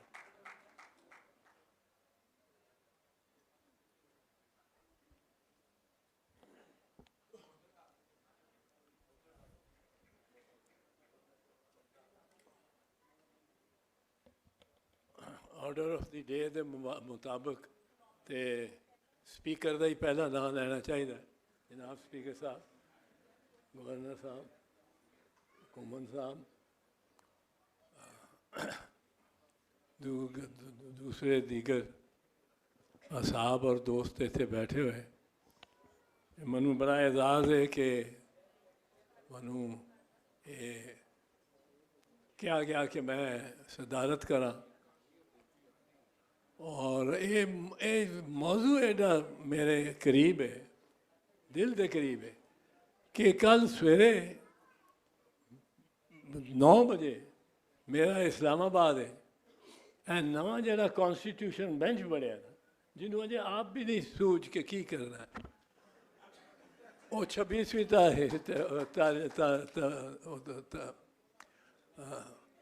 ਉਸ ਤੋਂ ਜਿਹੜਾ ਇਹ ਤਰਮੀਮ 26ਵੀਂ ਤਰਮੀਮ ਤੋਂ ਬਾਅਦ ਜਿਹੜਾ ਇਹ ਬਣਿਆ, ਉਹਨਾਂ ਨੂੰ ਆਪ ਵੀ ਨਹੀਂ ਉਹ ਹੁਣ ਉੱਥੇ ਤੇ ਕੇਸ ਲਗਾਇਆ ਸੁਬਾਹ 9 ਵਜੇ ਉੱਥੇ ਪਹੁੰਚਣਾ ਹੈ।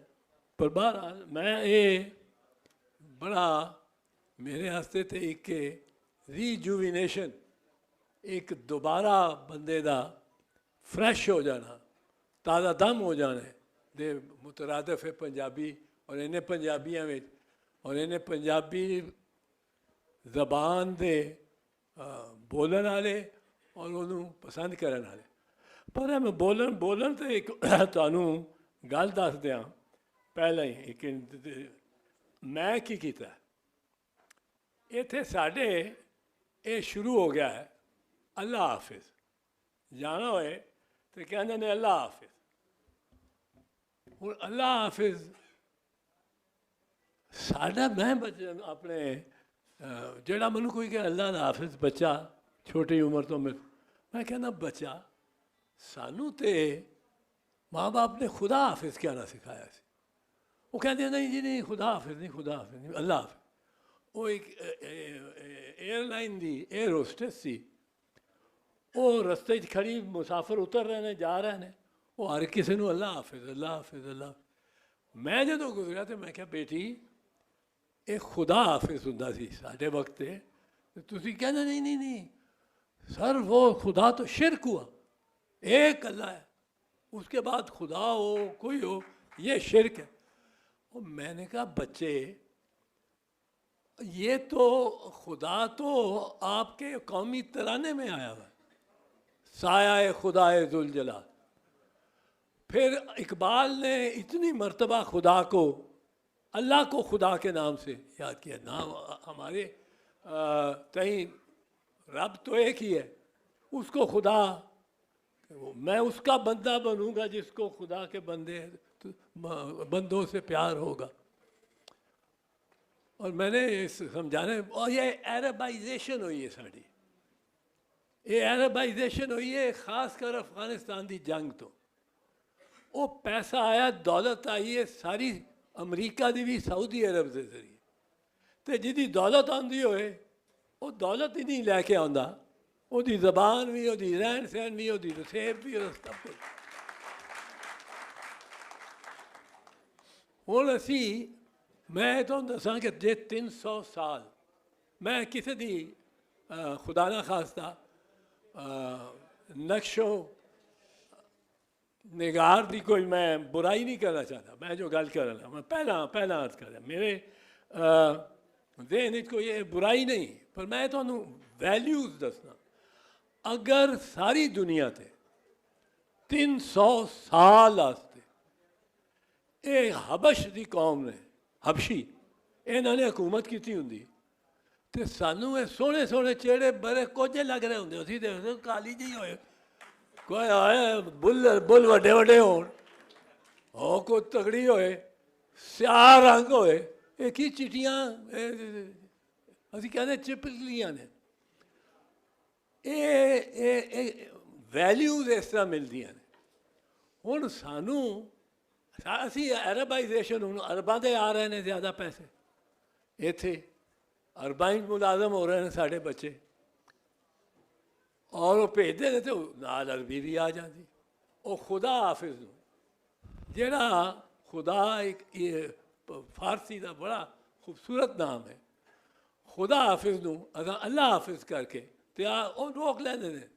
ਤੁਸੀਂ ਖੁਦਾ ਹਾਫਿਜ਼ ਕਹੋ ਤਾਂ ਕਹਿੰਦੇ ਨੇ ਚੌਧਰੀ ਸਾਹਿਬ ਨਹੀਂ ਨਹੀਂ ਅੱਲਾ ਹਾਫਿਜ਼ ਆਖੋ, ਇਹ ਸ਼ਿਰਕ ਹੈ।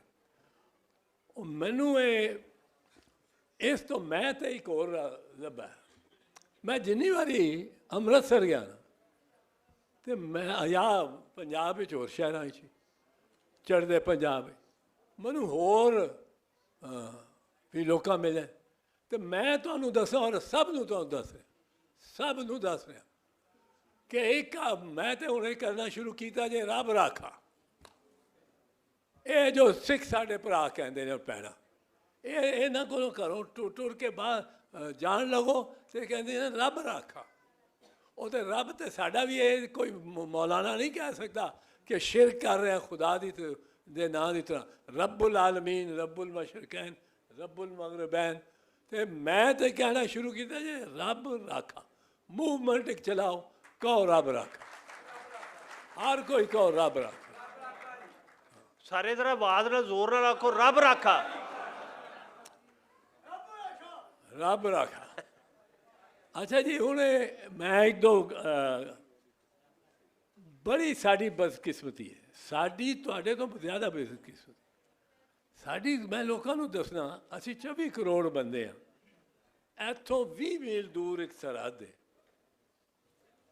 ਤੇ ਅਸੀਂ ਉਸ ਸਰਹੱਦ ਦੇ ਪਾਰ 20 ਮੀਲ ਦੂਰ ਸਾਡੇ ਬੱਚਿਆਂ ਨੂੰ ਕੀ, ਸਾਨੂੰ ਸਾਡੇ ਵੱਡਿਆਂ ਨੂੰ ਇੱਕ ਕਮ ਅਜ਼ ਕਮ ਨਸਲ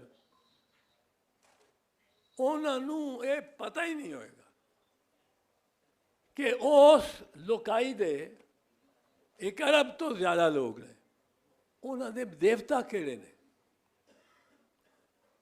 ਈਸ਼ਵਰ ਕੌਣ ਹੈ, ਕ੍ਰਿਸ਼ਨ ਕੌਣ ਹੈ, ਗੁਰੂ ਕਿਤਨੇ ਸਨ, ਗੁਰੂਆਂ ਦੇ ਕਿਹੜੀ ਕਿਹੜੀ ਮੌਜਜ਼ਾ ਗੁਰੂਆਂ ਵਿਖਾਇਆ ਕਿ ਇੱਕ ਡੁੱਬ ਜਾਂਦਾ ਹੈ ਪਾਣੀ 'ਚ ਹੀ, ਲਾਜ ਤੱਕ ਨਹੀਂ ਲੱਭਦੇ। ਤੁਸੀਂ ਦੇਖੋ ਸਰਹਿੰਦ ਨੂੰ ਰੀਕੌਂਕਰ ਕਰਦਾ, 2 ਪੁੱਤਰ ਗੁਰੂ ਜੀ ਕਤਲ ਕਰਵਾ ਬੈਠਾ ਦੁਸ਼ਮਣ ਕੋਲੋਂ, ਤੇ ਜਾ ਕੇ ਸਰਹਿੰਦ ਤੇ ਬਦਲਾ ਕਿਸ ਤਰ੍ਹਾਂ ਲੈਂਦਾ ਆਪਣੇ ਬੱਚਿਆਂ ਦਾ। ਇਹ ਜ਼ਰਾ ਖੰਘ ਦੀ ਵਜ੍ਹਾ ਤੋਂ ਮੇਰਾ ਗਲਾ ਥੋੜ੍ਹਾ ਜਿਹਾ ਉਹ ਹੈ ਜਿਹੜਾ ਗੈਰ ਜਿਹੀ ਆਈ ਹੈ। ਉਹ ਕੀ ਕਰਦਾ, ਉਸ ਸ਼ਹਿਰ ਦੀ ਇੱਕ ਇਮਾਰਤ ਦੀਆਂ 2 ਇੱਟਾਂ ਕੱਢ ਲੈ। ਕਿਆ ਫਯਾਜ਼ੀ ਹੈ, ਕਿਆ ਫਯਾਜ਼ੀ ਹੈ। ਹੁਣ ਇਹ ਮਤਲਬ ਇਸ ਕਿਸਮ ਦੀ ਤਹਿਜ਼ੀਬ ਅਸੀਂ ਤੁਹਾਡੀ ਗੁਰਮੁਖੀ ਨਹੀਂ ਪੜ੍ਹ ਸਕਦੇ, ਤੁਸੀਂ ਸਾਡੀ ਪੰਜਾਬੀ ਨਹੀਂ ਪੜ੍ਹ ਸਕਦੇ। ਅਸਾਂ ਤਾਂ ਖੈਰ ਪੰਜਾਬੀ ਛੱਡ ਦਿੱਤਾ, ਅਸੀਂ ਤਾਂ ਪਰਸ਼ੀਅਨ ਸਕ੍ਰਿਪਟ ਵਿੱਚ ਲੈ ਗਏ ਹਾਂ, ਅਸਾਂ ਤਾਂ ਉਹ ਸਕ੍ਰਿਪਟ ਵੀ ਛੱਡਿਆ। ਅਸੀਂ ਤੇ ਆਪਣਾ ਜੋ ਕੁਛ ਮਾਲ ਦੌਲਤ ਸਾਡੇ ਸਿਰਾਂ 'ਤੇ ਹੈ ਸੀ, ਅਸੀਂ ਤੇ ਉਹ ਸੁੱਟ ਦਿੱਤੀ ਜ਼ਮੀਨ 'ਤੇ, ਔਰ ਜ਼ਮੀਨ ਬੰਜਰ ਜ਼ਮੀਨ 'ਤੇ, ਔਰ ਸਾਡੀ ਜਿਹੜੀ ਆਈਡੈਂਟੀਟੀ ਹੈ ਉਹ ਐਕਸਟਰਾ ਟੈਰੀਟੋਰੀਅਲ ਹੋ ਗਈ, ਉਹ ਐਕਸਟਰਾ ਟੈਰੀਟੋਰੀਅਲ ਹੋ ਗਈ। ਤੁਸੀਂ ਖੁਸ਼ਕਿਸਮਤ ਹੋ,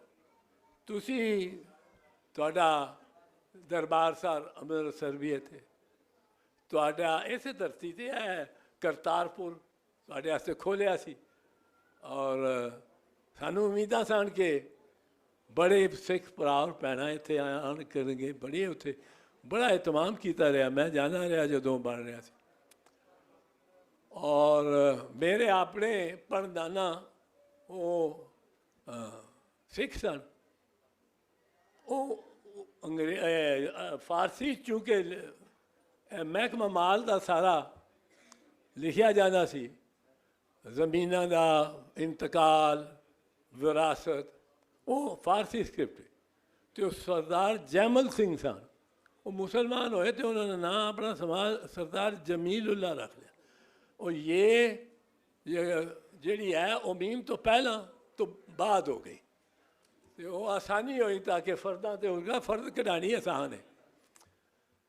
ਅਤੇ ਇਹਦੇ ਵਿੱਚ ਜਿਹੜੀ ਮੈਂ ਸਮਝਦਾ, ਦੇਖੋ ਅਸੀਂ ਤਾਂ ਬੜੇ ਮਹਿਰੂਮ ਹਾਂ।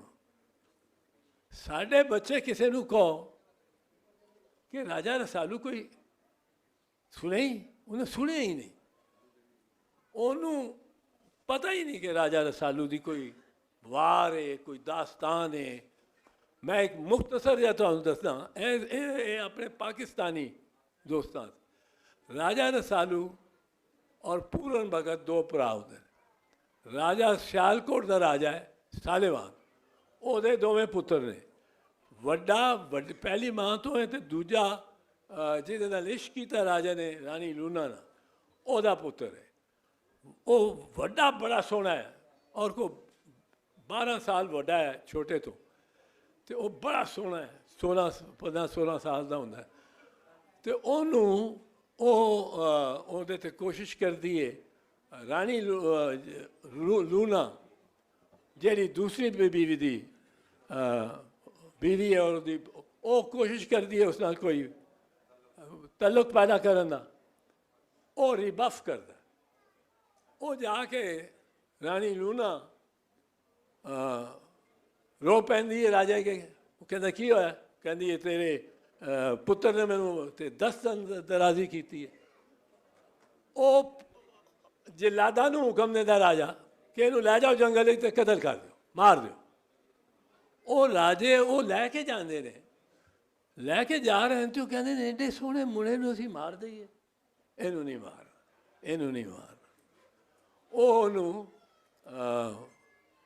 ਲੱਤਾਂ ਬਾਹਾਂ ਵੱਢ ਕੇ ਤੇ ਉਹਨੂੰ ਇੱਕ ਖੂਹ 'ਚ ਉਤਾਰ ਦਿੰਦੇ ਨੇ ਕਿ ਜ਼ਿੰਦਾ ਰਹੇ। ਉਹ ਹੁਣ 12 ਸਾਲ ਉਸ ਖੂਹ 'ਚ ਰਹਿੰਦਾ, ਲੱਤਾਂ ਬਾਹਾਂ ਵੀ ਕੋਈ ਨਹੀਂ, ਔਰ ਉਹ ਉਹਨੂੰ ਖੁਰਾਕ ਹੈ ਚੀੜੇ ਗੁਲੈਰੀਆਂ ਖਵਾਉਂਦੇ ਰਹੇ। 12ਵੇਂ ਸਾਲ ਉੱਥੋਂ ਗੁਰੂ ਗੋਬਿੰਦ ਸਿੰਘ ਦਾ ਗੁਜ਼ਰ ਹੁੰਦਾ, ਤੇ ਉਹ ਵੇਖਦੇ ਨੇ ਥੱਲੇ, ਤੇ ਉਹ ਪੂਰਾ ਇੱਕ ਬੱਚਾ ਉਹ ਚੰਬੜਿਆ ਬਾਲਟੀ ਨੂੰ, ਉਹ ਬਾਹਰ ਕੱਢਦੇ ਨੇ, ਤੇ ਉਹ ਆਪਣੀ ਦਾਸਤਾਨ ਸੁਣਾਉਂਦਾ, ਤੇ ਉਹ ਕਹਿੰਦੇ ਨੇ ਤੇਰੇ ਨਾਲ ਤਾਂ ਬੜੀ ਜ਼ਿਆਦਤੀ ਹੋਈ, ਤੇਰਾ ਸਾਰਾ ਜਿਸਮ ਵੀ ਠੀਕ, ਔਰ ਤੂੰ ਵੱਡਾ ਇੱਕ ਪ੍ਰੋਤ ਵੀ, ਔਰ ਤੇਰਾ ਇੱਕ ਵੱਡਾ ਮਕਾਮ ਹੋ ਗਿਆ। ਹੁਣ ਪੂਰਨ ਆਪਣੇ ਘਰ ਮਾਪਿਆਂ ਨੂੰ ਮਿਲਣ ਨਹੀਂ ਉਂਝ ਜਾਂਦਾ ਹੈ ਸਿਆਲਕੋਟ, ਆਪਣੇ ਸਿਆਲਕੋਟ 12 ਸਾਲ ਸੌ ਕੀ ਪਿਆ ਰਿਹਾ। ਪੂਰਨ ਜਾ ਕੇ ਬਗੀਚੇ ਦੇ ਵਿੱਚ ਬੈਠਦਾ ਹੈ, ਸੁੱਕਾ ਬਗੀਚਾ, ਤੇ ਸਾਰਾ ਇੱਕਦਮ ਹਰਾ ਹੋ ਜਾਂਦਾ, ਸਾਰੀਆਂ ਮੱਝਾਂ ਟੁਰ ਪੈਂਦੀਆਂ ਨੇ ਪੂਰਨ, ਸਾਰੀਆਂ ਭੇਡਾਂ ਟੁਰ ਪੈਂਦੀਆਂ ਨੇ ਪੂਰਨ ਜਿੱਥੇ ਬੈਠਾ, ਚਿੜੀਆਂ ਚਹਿਚਹਾਣੀਆਂ, ਉਹ ਸਾਰੇ ਉਹ ਜਿਹੜਾ ਰਾਜਾ ਔਰ ਉਹ ਸਾਰੇ ਦੇਖ ਕੇ ਹੈਰਾਨ ਹੋ ਜਾਂਦੇ ਨੇ, ਇਹ ਕੀ ਹੋਇਆ। ਉਹ ਪਤਾ ਲੱਗਦਾ ਇੱਕ ਨੇਕ ਬੰਦਾ ਆ ਕੇ ਬੈਠਾ, ਰਾਜਾ ਰਾਣੀ ਸਾਰੇ ਉੱਥੇ ਪਹੁੰਚਦੇ, ਉਹ ਜਿਹਦੇ ਕੋਈ ਮੰਗਦਾ ਹੈ ਕਿ ਮੈਨੂੰ ਪੁੱਤਰ ਚਾਹੀਦਾ ਹੈ, ਮੈਨੂੰ ਇਹ ਉਹ ਕਹਿੰਦਾ, ਉਹ ਰਾਣੀ ਕਹਿੰਦੀ ਹੈ ਮਨੂੰ ਲੂਣਾ ਮੇਰੇ ਘਰ ਕੋਈ ਨਹੀਂ ਪੈਦਾ ਹੋਇਆ, ਮੇਰੇ ਘਰ ਵੀ ਪੁੱਤਰ ਦੇ। ਉਹ ਇੱਕ ਚਾਵਲ ਦਾ ਦਾਣਾ ਤੇ ਇੱਕ ਚਿੜੀ ਦੀ ਜ਼ਬਾਨ ਜੀਭ ਉਹ ਦਿੰਦਾ ਉਹਨੂੰ ਕਿ ਇਹ ਤੂੰ ਖਾ, ਤੇ 9 ਮਹੀਨੇ ਬਾਅਦ ਤੇਰੇ ਪੁੱਤਰ ਹੋਏਗਾ, ਪਰ ਉਹਦੀ ਸ਼ਰਤ ਹੈ 12 ਸਾਲ ਨਾ ਉਸਨੇ ਆਪਣੇ ਮਾਂ ਬਾਪ ਨੂੰ ਦੇਖਣਾ, ਨਾ ਉਹ ਮਾਂ ਬਾਪ ਨੇ ਉਹਨੂੰ ਦੇਖਣਾ, ਜੇ ਉਹ ਦੇਖਿਆ ਜਿਸ ਵੇਲੇ ਤੇ ਮਰ ਜਾਣਗੇ। ਔਰ ਇਹ ਕਹਿ ਕੇ ਉਹ ਆਪਣੀ ਮਾਂ ਨੂੰ ਪਛਾਣ ਲੈਂਦਾ, ਔਰ ਮਾਂ ਵੀ ਉਹਨੂੰ ਪਛਾਣ ਲੈਂਦੀ, ਪਰ ਮਾਂ ਡਰਦੀ ਬੋਲਦੀ ਨਹੀਂ ਕਿ ਰਾਜਾ ਕਿਤੇ ਇਹ ਨਾ ਕਹੇ ਕਿ ਮੇਰਾ ਇਹ ਹੁਕਮ ਸੀ, ਤੁਸੀਂ ਦੂਲੀ ਕੀਤੀ ਹੈ, ਤੈਨੂੰ ਮਾਰੋ ਫਿਰ ਜਾ ਕੇ। ਤੇ ਉਹ ਹੀ ਫੇਡਸ ਆਊਟ ਇਨਟੂ ਦੀ ਵਿਲਡਰਨੈਸ। ਹੁਣ ਰਸਾਲੂ ਪੈਦਾ ਹੁੰਦਾ, ਤੇ ਰਸਾਲੂ ਇੱਕ ਦਾਸਤਾਨ ਹੈ, ਦਾਸਤਾਨਾਂ ਨੇ ਪੰਜਾਬ ਦੀਆਂ। ਕਿਸੇ ਪਿੰਡ ਜਾ ਕੇ ਬਲਾ ਨਾਲ ਲੜ ਰਿਹਾ, ਕਿਸੇ ਪਿੰਡ ਜਾ ਕੇ ਉਹ ਬੱਚਿਆਂ ਨੂੰ ਚੁੱਕ ਕੇ ਲੈ ਜਾਂਦੀ ਹੈ, ਉਹ 12 ਸਾਲ ਦੇ ਤੋਂ ਪਹਿਲਾਂ ਉਹ ਇਸਰਾਰ ਕਰਦਾ ਕਿ ਮੈਨੂੰ ਮਾਂ ਬਾਪ ਦਿਖਾਓ, ਉਹ ਨਹੀਂ ਦਿਖਾਉਂਦੇ, ਪਿਓ ਨੂੰ ਜ਼ਿਲ੍ਹਾ ਵਤਨ ਕਰ ਦਿੰਦਾ। ਹੁਣ ਉਹ ਜਾਂਦਾ ਹੈ, ਉਹ ਰਸਾਲੂ ਕੀ ਇਹ 60 ਔਰਤਾਂ ਨੂੰ ਕੁੜੀਆਂ ਨੂੰ ਇਕੱਠਾ ਪੀਂਘ ਵਿੱਚ ਬੜਾ ਤਾਕਤਵਰ ਹੈ। ਔਰ ਕਿਤੇ ਜਾਂਦਾ ਪਿੰਡ ਇੱਥੇ, ਤੁਹਾਨੂੰ ਪਤਾ ਸਾਡੇ ਕਹਾਣੀਆਂ ਹੀ, ਔਰਤਾਂ ਹੱਸਦੀਆਂ ਵੀ ਨੇ ਤੇ ਰੋਂਦੀਆਂ ਵੀ ਨੇ। ਉਹ ਔਰਤ ਹੱਸਦੀ ਹੈ ਤੇ ਰੋਂਦੀ ਜਾਂਦੀ ਹੈ, ਤੇ ਉਹ ਕਹਿੰਦਾ ਮਾਸੀ ਤੂੰ ਹੱਸਦੀ ਕਿਉਂ ਤੇ ਤੂੰ ਰੋਂਦੀ ਕਿਉਂ? ਕਹਿੰਦੀ ਹੱਸਦੀ ਇਸ ਲਈ ਕਿ ਮੇਰੇ 7 ਪੁੱਤਰ ਸਨ, ਤੇ ਰੋਂਦੀ ਇਸ ਗੱਲੇ ਕਿ 6 ਨੂੰ ਤਾਂ ਬਲਾ ਖਾ ਗਈ ਹੈ, ਤੇ 7ਵੇਂ ਵਾਸਤੇ ਮੈਂ ਰੋਟੀਆਂ ਪਕਾ ਰਹੀ ਹਾਂ, ਤੇ ਟੋਕਰਾ ਰੋਟੀਆਂ ਦਾ ਹੋਏਗਾ, ਤੇ ਉਹਨੂੰ ਬੰਨਿਆ ਜਾਏਗਾ, ਤੇ ਉਹ ਆ ਕੇ ਖਾ ਜਾਏਗੀ ਅੱਜ ਰਾਤੀ। ਰਸਾਲੂ ਕਹਿੰਦਾ ਮੈਂ ਖਲੋਣਾ ਉਹਦੇ ਨਾਲ। ਫਿਰ ਉਹ ਬੜੀ ਲੜਾਈ ਹੋ ਰਹੀ। ਹੁਣ ਉਹ ਰਸਾਲੂ ਇਹੋ ਜਿਹੀਆਂ ਕਹਾਣੀਆਂ ਸਾਨੂੰ ਕਿਸੇ ਨੂੰ ਪਤਾ ਹੀ ਨਹੀਂ, ਅਸੀਂ ਆਪਣੇ ਜ਼ਮੀਨ ਤੋਂ ਰਿਸ਼ਤਾ ਖੋ ਬੈਠੇ ਹਾਂ, ਔਰ ਹਰ ਥਾਵੇਂ ਲੱਭਦੇ ਫਿਰਨੇ ਹਾਂ ਕਿ ਉਹ ਰਿਸ਼ਤਾ ਲੱਭੇ ਸਾਨੂੰ ਜ਼ਮੀਨ ਦਾ ਨਾਲ। ਸਾਡੇ ਸ਼ਾਇਰ, ਸਾਡੇ ਸੂਫੀ, ਪਰ ਇਹ ਸੂਫੀਆਂ ਤੋਂ ਬਾਅਦ ਦਾ ਮਸਲਾ ਹੈ। ਇੱਕ ਤੁਹਾਨੂੰ ਹੋਰ ਸਟੋਰੀ ਜ਼ਰਾ ਸੁਣਾ ਦਿਆਂ। ਮੈਂ ਲੰਬਾ ਅਰਸਾ ਜੇਲ੍ਹ ਵਿੱਚ, ਮੁਲਤਾਨ ਜੇਲ੍ਹ ਵਿੱਚ ਜਿਹੜੇ ਕੋਈ 100 ਇੰਡੀਅਨ ਕੈਦੀ ਸਨ, 100 ਇੰਡੀਅਨ ਕੈਦੀ। ਕੋਈ ਉਹਨਾਂ ਵਿੱਚੋਂ ਉਹ ਬੜੇ ਹੀ ਪਰੇਸ਼ਾਨ ਸਨ, ਨਾ ਉਹਨਾਂ ਨੂੰ ਖਾਤਾ ਹੁੰਦਾ ਸੀ, ਨਾ ਮੁਲਾਕਾਤ ਹੁੰਦੀ ਸੀ, ਨਾ ਪੱਤਰ ਹੁੰਦਾ ਸੀ। ਔਰ ਇੰਡੀਅਨ ਕਿਉਂ ਸਨ ਕਿ ਇਲੀਗਲ ਬਾਰਡਰ ਕ੍ਰਾਸਿੰਗ ਹੋ ਗਈ, ਤੇ ਉਹ ਨੱਪਿਆ ਗਿਆ। ਇਹ ਤੇ ਫੈਂਟੀ ਪੈਂਦੀ ਰਹੀ। ਸਾਲ ਬਾਅਦ FIU ਜਿਹੜੀ ਫਰੰਟ ਇੰਟੈਲੀਜੈਂਸ ਹੁੰਦੀ ਹੈ ਯੂਨਿਟ, ਉਹਨਾਂ ਕਿਹਾ ਜੀ ਇਹ ਸਿਪਾਹੀ ਜਾਸੂਸ ਨਹੀਂ ਤੇ ਜੇਲ੍ਹ 'ਚ ਪਿਆ। ਉਹ ਮੈਂ ਸੁਪਰਡੈਂਟ ਨੂੰ ਆਖਿਆ ਤੂੰ ਕੱਢਦਾ ਕਿਉਂ ਨਹੀਂ ਇਹਨੂੰ, ਤੇ 1 ਸਾਲ ਸਜ਼ਾ ਹੋਈ ਸੀ। ਉਹ ਕਹਿੰਦਾ ਜੀ ਇਹਨੂੰ ਕੱਢਾਂ ਮੈਂ ਤੇ ਫਿਰ ਪਾਕਿਸਤਾਨ ਵਿੱਚ ਇਹ ਇੱਥੋਂ ਉੱਡੇ ਉੱਧਰ ਜਾਵੇ, ਇੰਡੀਆ ਹੀ ਲੈਂਡ ਕਰ ਜਾ, ਮੈਨੂੰ ਕੋਈ ਇਤਰਾਜ਼ ਨਹੀਂ। ਉਹ ਮੈਂ ਰਿਟ ਕੀਤੀ, ਜੱਜ ਸਾਹਿਬ आ गया, मैं सीनियर काउंसिल भी था, आ गया और उसने वो कोई 100 कुआं सा कढ़ा देते, 100 सारे पाकिस्तान। उस तो बाद एक कोई इंसिडेंट हो गया जेल के अंदर, से जेलों से सख्ती हो गई। हूँ वो 2 बंदे मैनू बड़े याद हैं। एक सिख है बूटा सिंह, ये बह के नुक्कर ते पहली मंजिल ते अपनी ਚੱਕੀ ਚੋਂ ਆਪਣੇ ਸੈੱਲ ਚੋਂ ਇਹ ਹੀਰ ਗਾਉਂਦਾ ਸੀ। ਹੀਰ ਗਾਉਂਦਾ ਸੀ ਤੇ ਉਸ ਖੁੱਲੀ ਜੇਲ੍ਹ ਹੁੰਦੀ ਸੀ ਗਰਮੀਆਂ 'ਚ, ਤੇ ਸਾਰੇ ਸੁਣਦੇ ਸਨ। ਤੇ ਦੂਜਾ ਗਾਣਾ ਉਹ ਗਾਣਾ ਹੁੰਦਾ ਸੀ, ਘੁੰਗਰੂ ਕੀ ਤਰ੍ਹਾਂ ਬਜਤਾ ਹੀ ਰਹਾ ਹੂੰ। ਔਰ ਮੇਰਾ ਉਹਦੀ ਮੁਸ਼ੱਕਤ ਇਹ ਸੀ ਕਿ ਉਹ ਪੋਲੀਟੀਕਲ ਪ੍ਰਿਜ਼ਨਰ 'ਤੇ ਜਾ ਕੇ ਮਾਲਿਸ਼ ਵਾਲਿਸ਼ ਕਰੇਗਾ। ਅਸੀਂ ਉਹਨੂੰ ਮਾਲਿਸ਼ ਵਾਲਿਸ਼ ਕੀ ਕਰਾਣੀ, ਅਸੀਂ ਉਹਨੂੰ ਬਿਸਕਿਟ ਸ਼ਿਸਕਿਟ ਨਾਲ ਚਾਹ ਪਿਆ ਦੇਣੀ, ਉਹ ਬੜਾ ਖੁਸ਼ ਹੋ ਜਾਣਾ। ਰੋਟੀ ਇਹਦਾ ਵਕਤ ਹੋਣਾ, ਰੋਟੀ ਖਵਾ ਦੇਣੀ। ਦੂਜਾ ਸੀ ਰਾਮਦਾਸ ਦੀ ਵੀ ਬੜੀ ਕਹਾਣੀ ਸੀ। ਰਾਮਦਾਸ ਕਹਿੰਦਾ ਸੀ, ਉਹ ਰਾਜਸਥਾਨ ਦਾ ਸੀ, ਅਜਮੇਰ ਤੋਂ ਜ਼ਰਾ ਥੋੜ੍ਹਾ ਜਿਹਾ ਅੱਗੇ। ਉਹ ਆਖੇ ਚੌਧਰੀ मां ये ख्वाजा बड़ा डाडा, ख्वाजा मुइनुद्दीन चिश्ती। मैं की किया, कहना माँ कहती थी हर जुमेरात को कि चलो ख्वाजा के पास। हर जुमेरात को जाती थी, धागा बांधती थी, तेल डालती थी अठन्नी का दिए में, और खुश आ जाए। एक दिन माँ बीमार हो गई, उसने मुझे कहा ये अठन्नी ले, इसका तेल डाल दें, ये धागा लिए, धागा बांध। कहना मेरी जेब में जब अठन्नी आई तो वो मुझे चुटकियाँ काटने लगी। उसने कहा क्या जाना, ख्वाजा तो यहीं है, 800 साल से पड़ा रहेगा। वो कहना मैं पेप्सी कोला ले लिया, कोका कोला। कहना दूसरे दिन मैं पकड़ा गया, बॉर्डर क्रॉस कर गया गलती से। अब 12 साल से यहाँ पड़ा हूँ, कोई कुछ नहीं। लो जी 5 साल बाद मैं इंटीरियर मिनिस्टर हो गया पाकिस्तान, वज़ीर-ए-दार। मैं पहला काम में किया कि मैं अपने जा रहा पीए के कमरे तो सामने तो गुजर के जाना होना सी। मैं पीएस प्राइवेट सेक्रेटरी बुलाया, मैं क्या है, मैं लिखी एक ऑर्डर, जिन्ने इंडियन कैदी हैं उन्होंने मैनू फहरिस्त चाहिए by day after tomorrow all over Pakistan. वो लिस्ट आ गई तो असा उधर सुनिया दिता तुहाडे हाल कि जी इस तरह तुहाडे कोल साढ़े 1,500 ने, साढ़े भी 1,500 ने, तो एक्सचेंज करिए। एक्सचेंज ना हो, उधरों मन नहीं समझ आई। मैं जाना पै गया मैनू Delhi as prime minister representative ICJ international court of justice की मैंबरशिप का मसला था।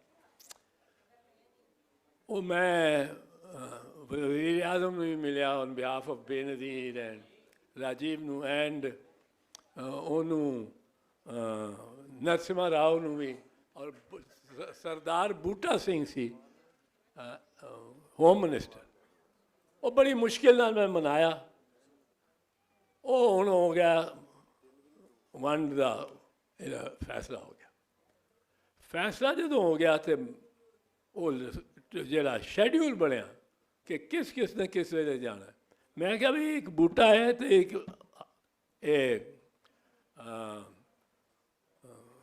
रामदास और बूटे नू तुसी एकदम VIP कर दो, उन्होंने पता लगे कि, और मेरी फ़ोन कॉल कर, मैं रामदास नू फ़ोन किया, वो किसी पिछे उन्होंने कोई पता सी जेल के पिछवाड़े उन्होंने कुट पैंदी होएगी पई, कोई बुरे हाल सब दे साढ़े पाकिस्तानियों ने भी उधर इंजे ही हाल था। उस समझते सन जसूस बन के इन्हों भेज दिता। दोवें पासे ने जुल्म ਉਹ ਰਾਮਦਾਸ ਨੂੰ ਹੁਣ ਉਹ ਲੈ ਆਏ 에ਅਰ ਕੰਡੀਸ਼ਨ ਕਮਰੇ 'ਚ, ਜ਼ਿੰਦਗੀ 'ਚ ਪਹਿਲੀ ਵਾਰ ਸੁਪਰਟੈਂਡੈਂਟ ਜੇਲ੍ਹ ਦੇ। ਤੇ ਉਹ ਮੈਨੂੰ ਕਹਿੰਦਾ ਹੈ, ਕੌਣ ਬੋਲਦਾ ਹੈ? मैं क्या, मैं एतजाज़ बोलना। कहना लगता तो मेरा चौधरी था, पर तू तो सुना तो जंत्री मंत्री हो गया है। और मैं क्या मंत्री हो गया? तो कहता है ये यहाँ मेरी तो बुरी आदत है। मैंने कहा तेरा परसों तू गाड़ी में होगा, वागे लाया जाएगा, वागे में तुझे अब से तेरा जो खाना मांगता है जो वो खा, जो करना चाहता। वो बूटे ने भी मैं उन्होंने वो पार हो गए। ਹੁਣ ਉਹ ਬੂਟਾ ਤੇ ਲੱਭੇ ਨਹੀਂ। ਬੂਟੇ ਦਾ ਇੱਕ ਕਮਾਲ ਸੀ, ਉਹ ਖੇਪੀਆ ਸੀ, ਕਪੜਾ ਲੈ ਕੇ ਜਾਂਦਾ ਸੀ ਉਧਰ ਤੇ ਇੱਧਰ ਤੇ ਉਧਰ ਤੇ ਇੱਧਰ। ਉਹ ਇੱਥੇ ਫੜਿਆ ਜਾਂਦਾ ਸੀ ਤੇ ਬੂਟਾ ਮੁਹੰਮਦ ਬੂਟਾ ਹੋ ਜਾਂਦਾ ਸੀ, ਉੱਥੇ ਫੜਿਆ ਜਾਂਦਾ ਸੀ ਤੇ ਬੂਟਾ ਸਿੰਘ ਹੋ ਜਾਂਦਾ।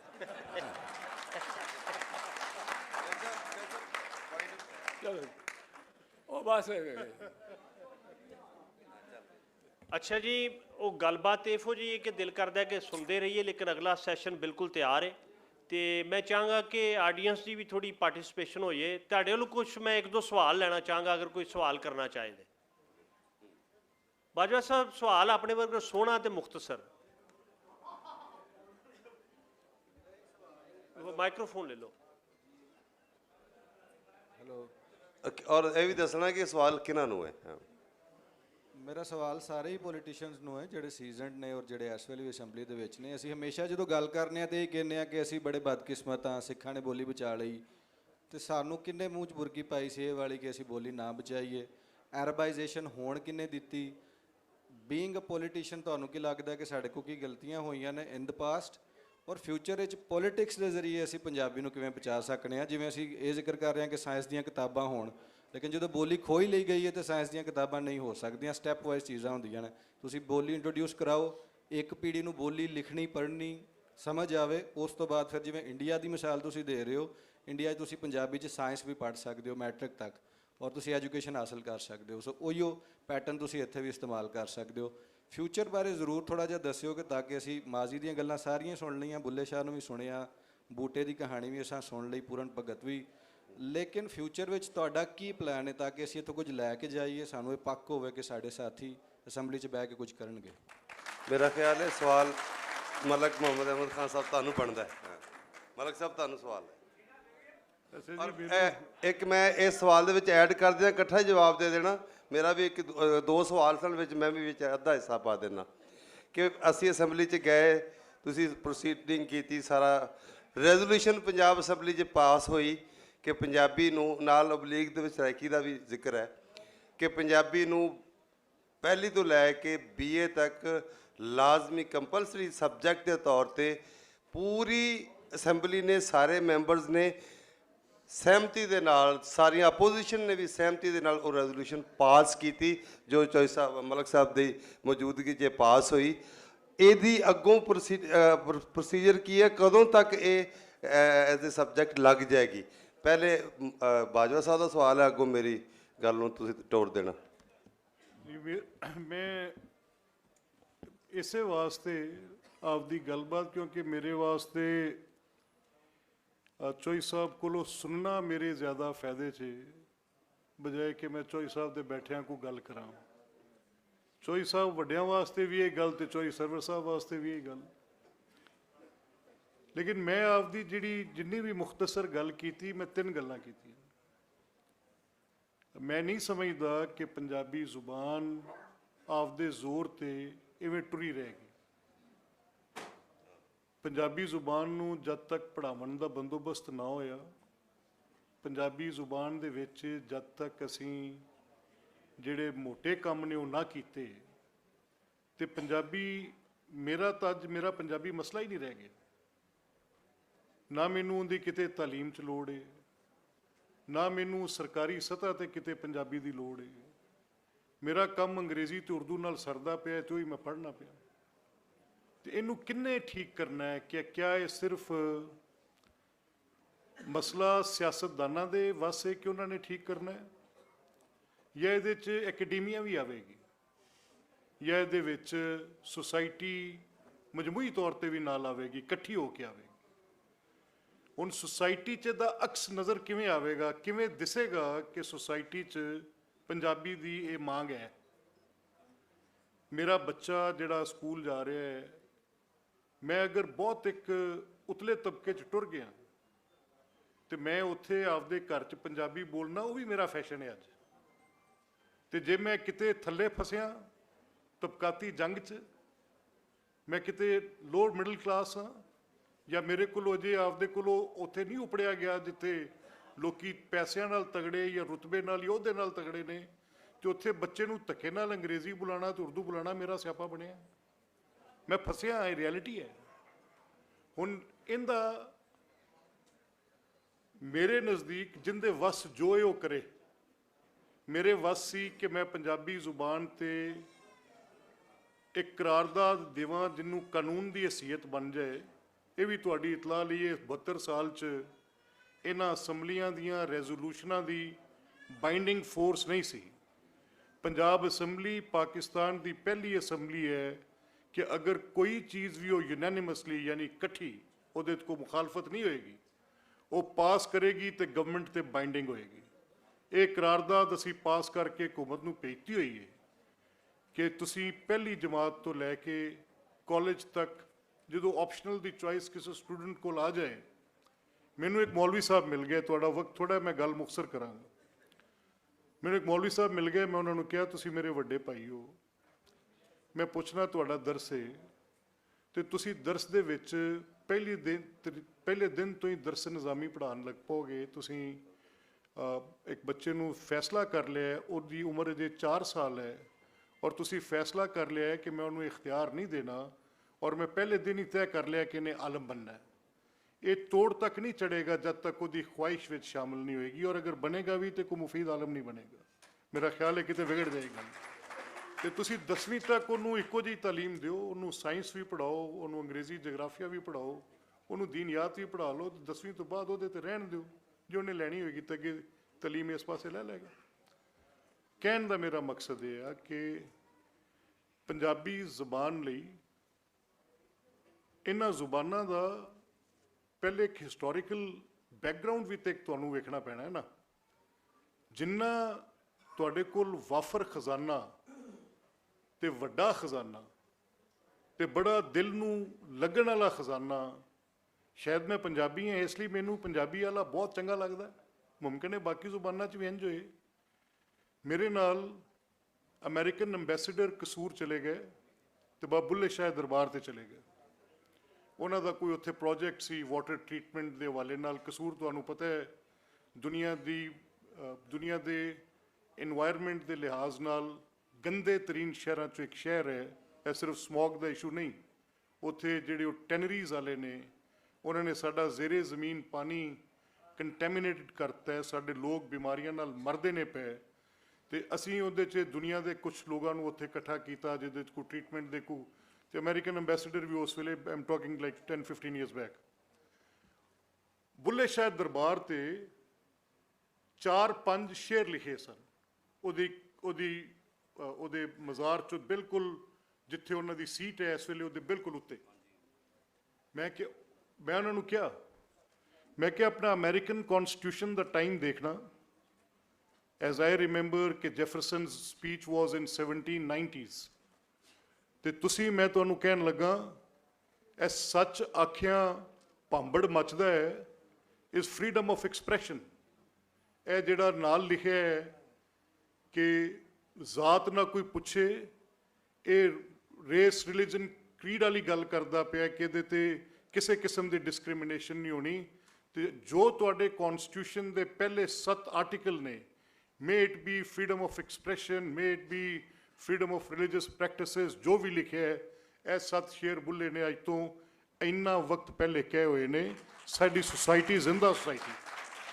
ਮਕਸਦ ਮੇਰਾ ਸਿਰਫ ਇਹ ਕਿ ਤੁਸੀਂ ਤੇ ਮੈਂ ਰਲ ਕੇ, ਇਹ ਸਿਰਫ ਪੋਲੀਟੀਸ਼ੀਅਨਸ ਦਾ ਫੇਲੀਅਰ ਜ਼ਰੂਰ ਗਿਣਿਆ ਜਾ ਸਕਦਾ ਹੈ ਕਿ ਦੇ ਡਿਡ ਨਾਟ ਇਨੈਕਟ, ਲਾਅ ਨਹੀਂ ਬਣਾ ਸਕੇ, ਉਹ ਇੱਕ ਤਹਿਰੀਕ ਨਹੀਂ ਪੈਦਾ ਕਰ ਸਕੇ। ਜਿਵੇਂ ਚੋਈ ਸਾਹਿਬ ਕਿਹਾ ਜਾਂ ਘੁੰਮਣ ਸਾਹਿਬ ਕਹਿ ਰਹੇ ਸਨ, ਪੰਜਾਬੀ ਹੋਣ ਤੇ ਮੇਰੀ ਪਾਕਿਸਤਾਨੀਅਤ ਮੇਰੇ ਪੰਜਾਬੀ ਹੋਣ ਦੇ ਨਾਲ ਘੱਟ ਨਹੀਂ ਹੋ ਜਾਂਦੀ। ਮੈਂ ਜਿੰਨਾ ਡਾਈਵਰਸ ਹੋਵਾਂਗਾ, ਮੈਂ ਜਿੰਨੀ ਜ਼ਿਆਦਾ ਮੇਰੇ ਅੰਦਰ ਕੌਮਾਂ ਆਬਾਦ ਹੋ ਕੇ ਕੰਮ ਨੂੰ ਅੱਗੇ ਲੈ ਕੇ ਜਾਣਗੀਆਂ, ਉਹਨਾਂ ਇਹ ਸੋਹਣਾ ਹੁੰਦਾ ਜਾਏਗਾ। ਸੋ ਪੰਜਾਬੀ ਹੋਣ ਲਈ ਕੋਈ ਪਾਕਿਸਤਾਨੀਅਤ ਤੇ ਬੋਝ ਨਹੀਂ ਪੈਂਦਾ। ਇਹ ਤੁਹਾਡੀ ਗੱਲ ਠੀਕ ਹੈ। ਇਹਦੇ ਲਈ ਸ਼ੌਰੀ ਕੋਸ਼ਿਸ਼ ਅਸੀਂ ਕਰਨੇ ਆ ਪਏ, ਤੇ ਇਬਤਦਾ ਦੇ ਵਿੱਚ ਅਸੀਂ 2 ਕੰਮ ਕਰ ਗਏ ਆ। ਇੱਕ ਅਸੀਂ ਇਹ ਬੁਨਿਆਦ ਰੱਖ ਦਿੱਤੀ ਹੈ ਕਿ ਸਕੂਲਾਂ ਦੀ ਸਤ੍ਹਾ ਤੇ, ਕਾਲਜ ਦੀ ਸਤ੍ਹਾ ਤੇ ਪੰਜਾਬੀ ਪੜ੍ਹਾਈ ਜਾਏ, ਔਰ ਫਿਰ ਕੋਈ ਐਸਾ ਬੋਰਡ, ਇਹ ਜਿਹੜਾ ਅਦਾਰਾ ਬਣਾਇਆ ਸੀ, ਇਹ ਪਤਾ ਨਹੀਂ ਕਿਉਂ ਕਲਚਰਲ ਬਣ ਗਿਆ। ਇਸ ਅਦਾਰੇ ਦਾ ਮਕਸਦ, ਇਹਦਾ ਤੁਸੀਂ ਕਾਨੂੰਨ ਕੱਢ ਕੇ ਪੜ੍ਹ ਲਓ ਅੱਜ, ਇਹ ਸਿਰਫ ਇਹਦਾ ਤਲਕ ਸਿਰਫ ਕਲਚਰਲ ਅਕਾਊਂਟ ਨਾਲ ਨਹੀਂ ਸੀ। ਉਹ ਵੀ ਬਹੁਤ ਜ਼ਰੂਰੀ ਹੈ, ਬਹੁਤ ਲਾਜ਼ਮੀ ਹੋਣਾ ਚਾਹੀਦਾ ਹੈ। ਲੇਕਿਨ ਇਸ ਪੰਜਾਬੀ ਇੰਸਟੀਚਿਊਟ ਦੇ ਐਕਟ ਦਾ ਮਤਲਬ ਇਹ ਵੀ ਸੀ, ਇਹਦੇ ਵਿੱਚ ਕਾਨੂੰਨ 'ਚ ਲਿਖਿਆ ਸੀ ਕਿ ਅਸੀਂ ਕੁਝ ਐਸੇ ਕੰਮ ਕਰਾਂਗੇ ਜਿਹੜੇ ਜਦੀਦ ਜਿਹੜੀਆਂ ਬਾਕੀ ਸਾਡੀਆਂ ਜ਼ਰੂਰਤਾਂ ਨੇ, ਜਿਹਦੇ 'ਚ ਸਾਇੰਸ ਹੈ, ਜਿਓਗ੍ਰਾਫੀ ਹੈ, ਜਿਹਦੇ 'ਚ ਸਾਡੇ ਡਿਫਰੈਂਟ ਅਦਰ ਜਿਹੜੇ ਅੱਜ ਦੇ ਦੌਰ ਦੇ ਅਲੂਮ ਨੇ, ਉਹਨਾਂ ਸਾਰਿਆਂ ਨੂੰ ਪੰਜਾਬੀ ਜ਼ੁਬਾਨ ਦੇ ਵਿੱਚ ਕੋਈ ਉਹਨਾਂ ਦੇ ਕਾਇਦੇ ਕਿਤਾਬਾਂ ਵੀ ਬਣਨਗੀਆਂ। ਲੇਕਿਨ ਇਹ ਬਦਕਿਸਮਤੀ ਨਾਲ ਇੱਕ ਰੇਡੀਓ ਸਟੇਸ਼ਨ ਦੀ ਹੱਦ ਤੱਕ, ਔਰ ਬੜੀ ਬੜੀ ਮਿਹਨਤ ਕੀਤੀ ਉਹ ਸ਼ਗੁਫਤਾ ਸਾਹਿਬਾਂ ਨੇ ਵੀ, ਮੈਂ ਮਿਲਦਾ ਰਿਹਾ, ਬਟ ਆਪਣੇ ਆਪਣੇ ਸਫੇਰੇ 'ਚ ਕਰਦੇ ਰਹੇ, ਤੇ ਉਮੀਦ ਹੈ ਰਲ ਕੇ ਕਰਾਂਗੇ ਤੇ ਠੀਕ ਹੋ ਜਾਏਗਾ। ਹੋਰ ਜੀ ਕੋਈ ਸਵਾਲ? ਅਗਰ ਮਾਈਕ੍ਰੋਫੋਨ ਜ਼ਰਾ ਦੇਣਾ ਜੀ। ਹਾਂਜੀ ਬੋਲਦੇ ਹੋ, ਆਪਣਾ ਨਾਮ ਦੱਸੋ ਉੱਚੀ।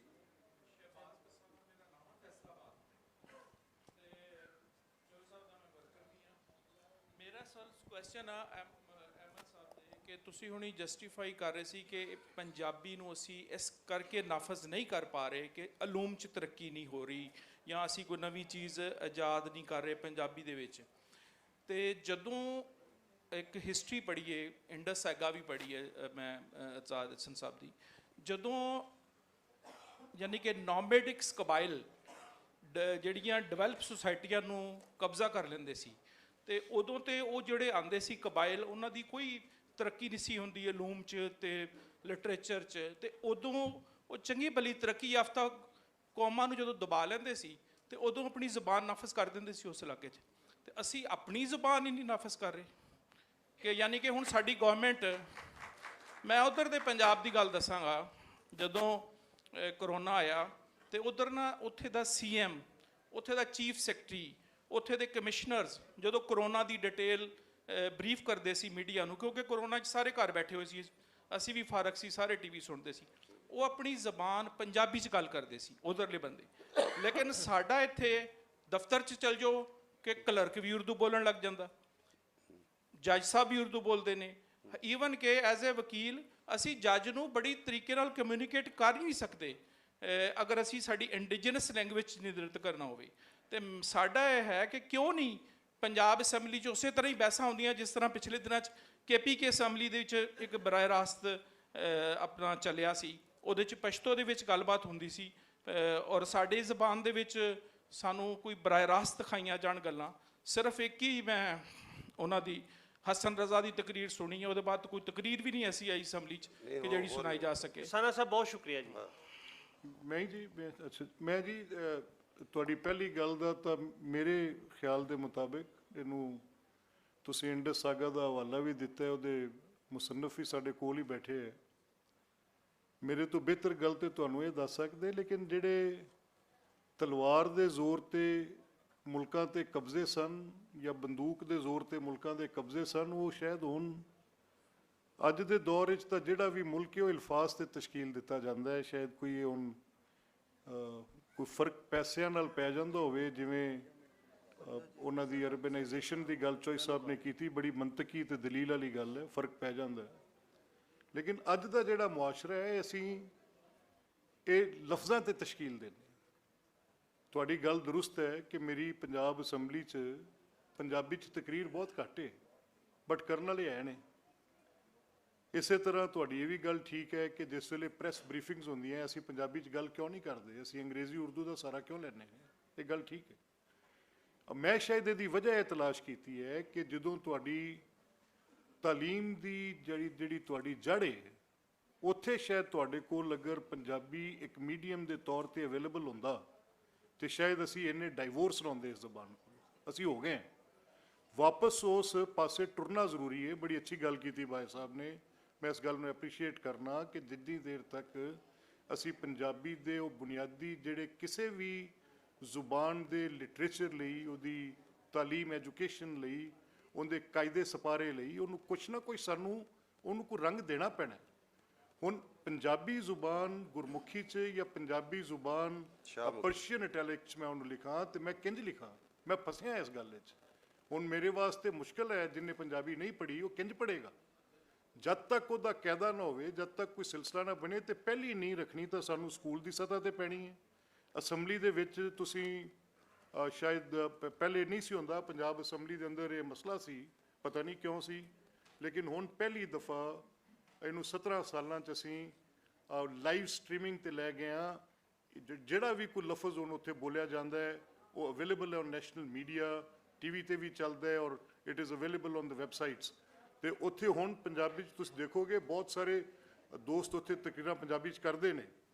ਤੇ ਇਹ ਬਰਕੈਫ ਤੁਸੀਂ ਗੱਲਾਂ ਜਿੰਨੀਆਂ ਕੀਤੀਆਂ ਨੇ, ਇਹਨਾਂ ਨਾਲ ਇਤਰਾਜ਼ ਕੋਈ ਨਹੀਂ ਭਾਈ, ਠੀਕ ਨੇ। ਸਾਡਾ ਸੈਸ਼ਨ ਜੀ ਬਿਲਕੁਲ ਚੁੱਕੇ ਆਖਰ ਤੇ ਸ਼ੁਰੂ ਹੋਇਆ ਸੀ, ਤੇ ਸਵਾਲ ਤੇ ਬਹੁਤ ਸਾਰੇ ਹੋ ਸਕਦੇ ਨੇ। ਇਨਸ਼ਾਅੱਲਾ ਕਿਸੇ ਅਗਲੀ ਵਾਰੀ ਸਹੀ ਸਵਾਲ ਦਾ ਮੈਂ ਸੈਸ਼ਨ ਚੌਧਰੀ ਇਤਜ਼ਾਜ਼ ਅਹਿਸਨ ਸਾਹਿਬ ਤੋਂ ਪਹਿਲਾਂ ਚੌਧਰੀ ਸਰਵਰ ਸਾਹਿਬ ਨੂੰ ਕਹਾਂਗਾ ਆਖਰੀ 5 ਮਿੰਟ ਨੇ ਸਾਡੇ ਕੋਲ, ਚੌ ਸਾਹਿਬ ਕੋਈ ਗੱਲ ਕਰਨ ਤੇ ਫਿਰ ਇਤਜ਼ਾਜ਼ ਸਾਹਿਬ ਤੋਂ ਉਸ ਤੋਂ ਬਾਅਦ ਅਸੀਂ ਸੈਸ਼ਨ ਮੁਕਾਂਗੇ। ਰੱਬ ਰਾਖਾ ਅਸੀਂ ਸਾਰੇ ਮਿਲ ਕੇ ਕਹਾਂਗੇ। 5 ਮਿੰਟ ਤਿੰਨਾਂ ਪੰਜਾਂ ਤੇ ਤਕਸੀਮ ਹੋ ਗਏ ਤੇ 1.5 ਮਿੰਟ ਰਹਿ ਗਿਆ। ਨਹੀਂ ਆਹੋ ਇੰਝ ਹੀ ਹੈ। ਅਸਲ 'ਚ ਮੈਂ ਕੋਈ ਹਿਸਾਬ ਕਿਤਾਬ 'ਚ ਥੋੜਾ ਜਿਹਾ ਕਮਜ਼ੋਰ ਹਾਂ। 1.5 ਮਿੰਟ ਹੈ ਜਾਂ 2 ਮਿੰਟ ਹੈ? 2 ਮਿੰਟ 2 ਮਿੰਟ। ਪਹਿਲੀ ਗੱਲ ਜਿਹੜੀ ਹੈ ਨਾ ਜੀ, ਪੱਕੀ ਗੱਲ ਜਿਹੜੀ ਆ, ਆਪਣੇ ਪੱਲੇ ਬੰਨ੍ਹ ਲਓ। ਇਹ ਇਨਸਾਫ ਇਸ ਮੁਲਕ 'ਚ ਉਦੋਂ ਹੋਣਾ ਜਦੋਂ ਹਰ ਚੀਜ਼ 'ਚ ਇਨਸਾਫ ਮਿਲਣ ਲੱਗ ਪਿਆ, ਤੇ ਪੰਜਾਬੀ ਨੂੰ ਵੀ ਫਿਰ ਜ਼ਬਾਨ ਨੂੰ ਵੀ ਇਨਸਾਫ ਮਿਲ ਜਾਊ। ਤੁਸੀਂ ਅੱਜ ਹੀ ਦੇਖ ਲਓ, ਮੁਸਲਿਮ ਲੀਗ ਨੂਨ ਮਰਕਜ਼ 'ਚ ਵੀ ਹੈਗੀ ਆ ਇਕਤਦਾਰ, ਤੇ ਪੰਜਾਬ 'ਚ ਵੀ, ਉਹਨਾਂ ਅੱਗੇ ਪਾਣੀ ਦੀਆਂ 2 ਬੋਤਲਾਂ ਪਈਆਂ ਨੇ। ਪੀਪਲ ਪਾਰਟੀ ਸਿਰਫ ਪੀਪਲ ਪਾਰਟੀ ਸਿੰਧ 'ਚ ਹੈਗੀ ਆ, ਛੋਟੇ ਸੂਬੇ 'ਚ ਆ, ਉਹਨਾਂ ਅੱਗੇ 1 ਬੋਤਲ ਆ। ਮੀਡੀਆ ਦਾ ਚੂੰਕਿ ਰੋਬ ਦਬਦਬਾ ਬਹੁਤ ਹੈ, ਉਹਨਾਂ ਅੱਗੇ ਵੀ 1 ਬੋਤਲ ਪਈ ਆ। ਮੈਂ ਆਵਾਮ ਆ ਤੇ ਪਾਣੀ ਤੋਂ ਵੀ ਖਾਲੀ। ਚੌ ਸਾਹਿਬ ਦੀ ਬੋਤਲ ਥੱਲੇ ਡਿੱਗ ਪਈ ਸੀ, ਬੋਤਲ ਪਈ ਸੀ।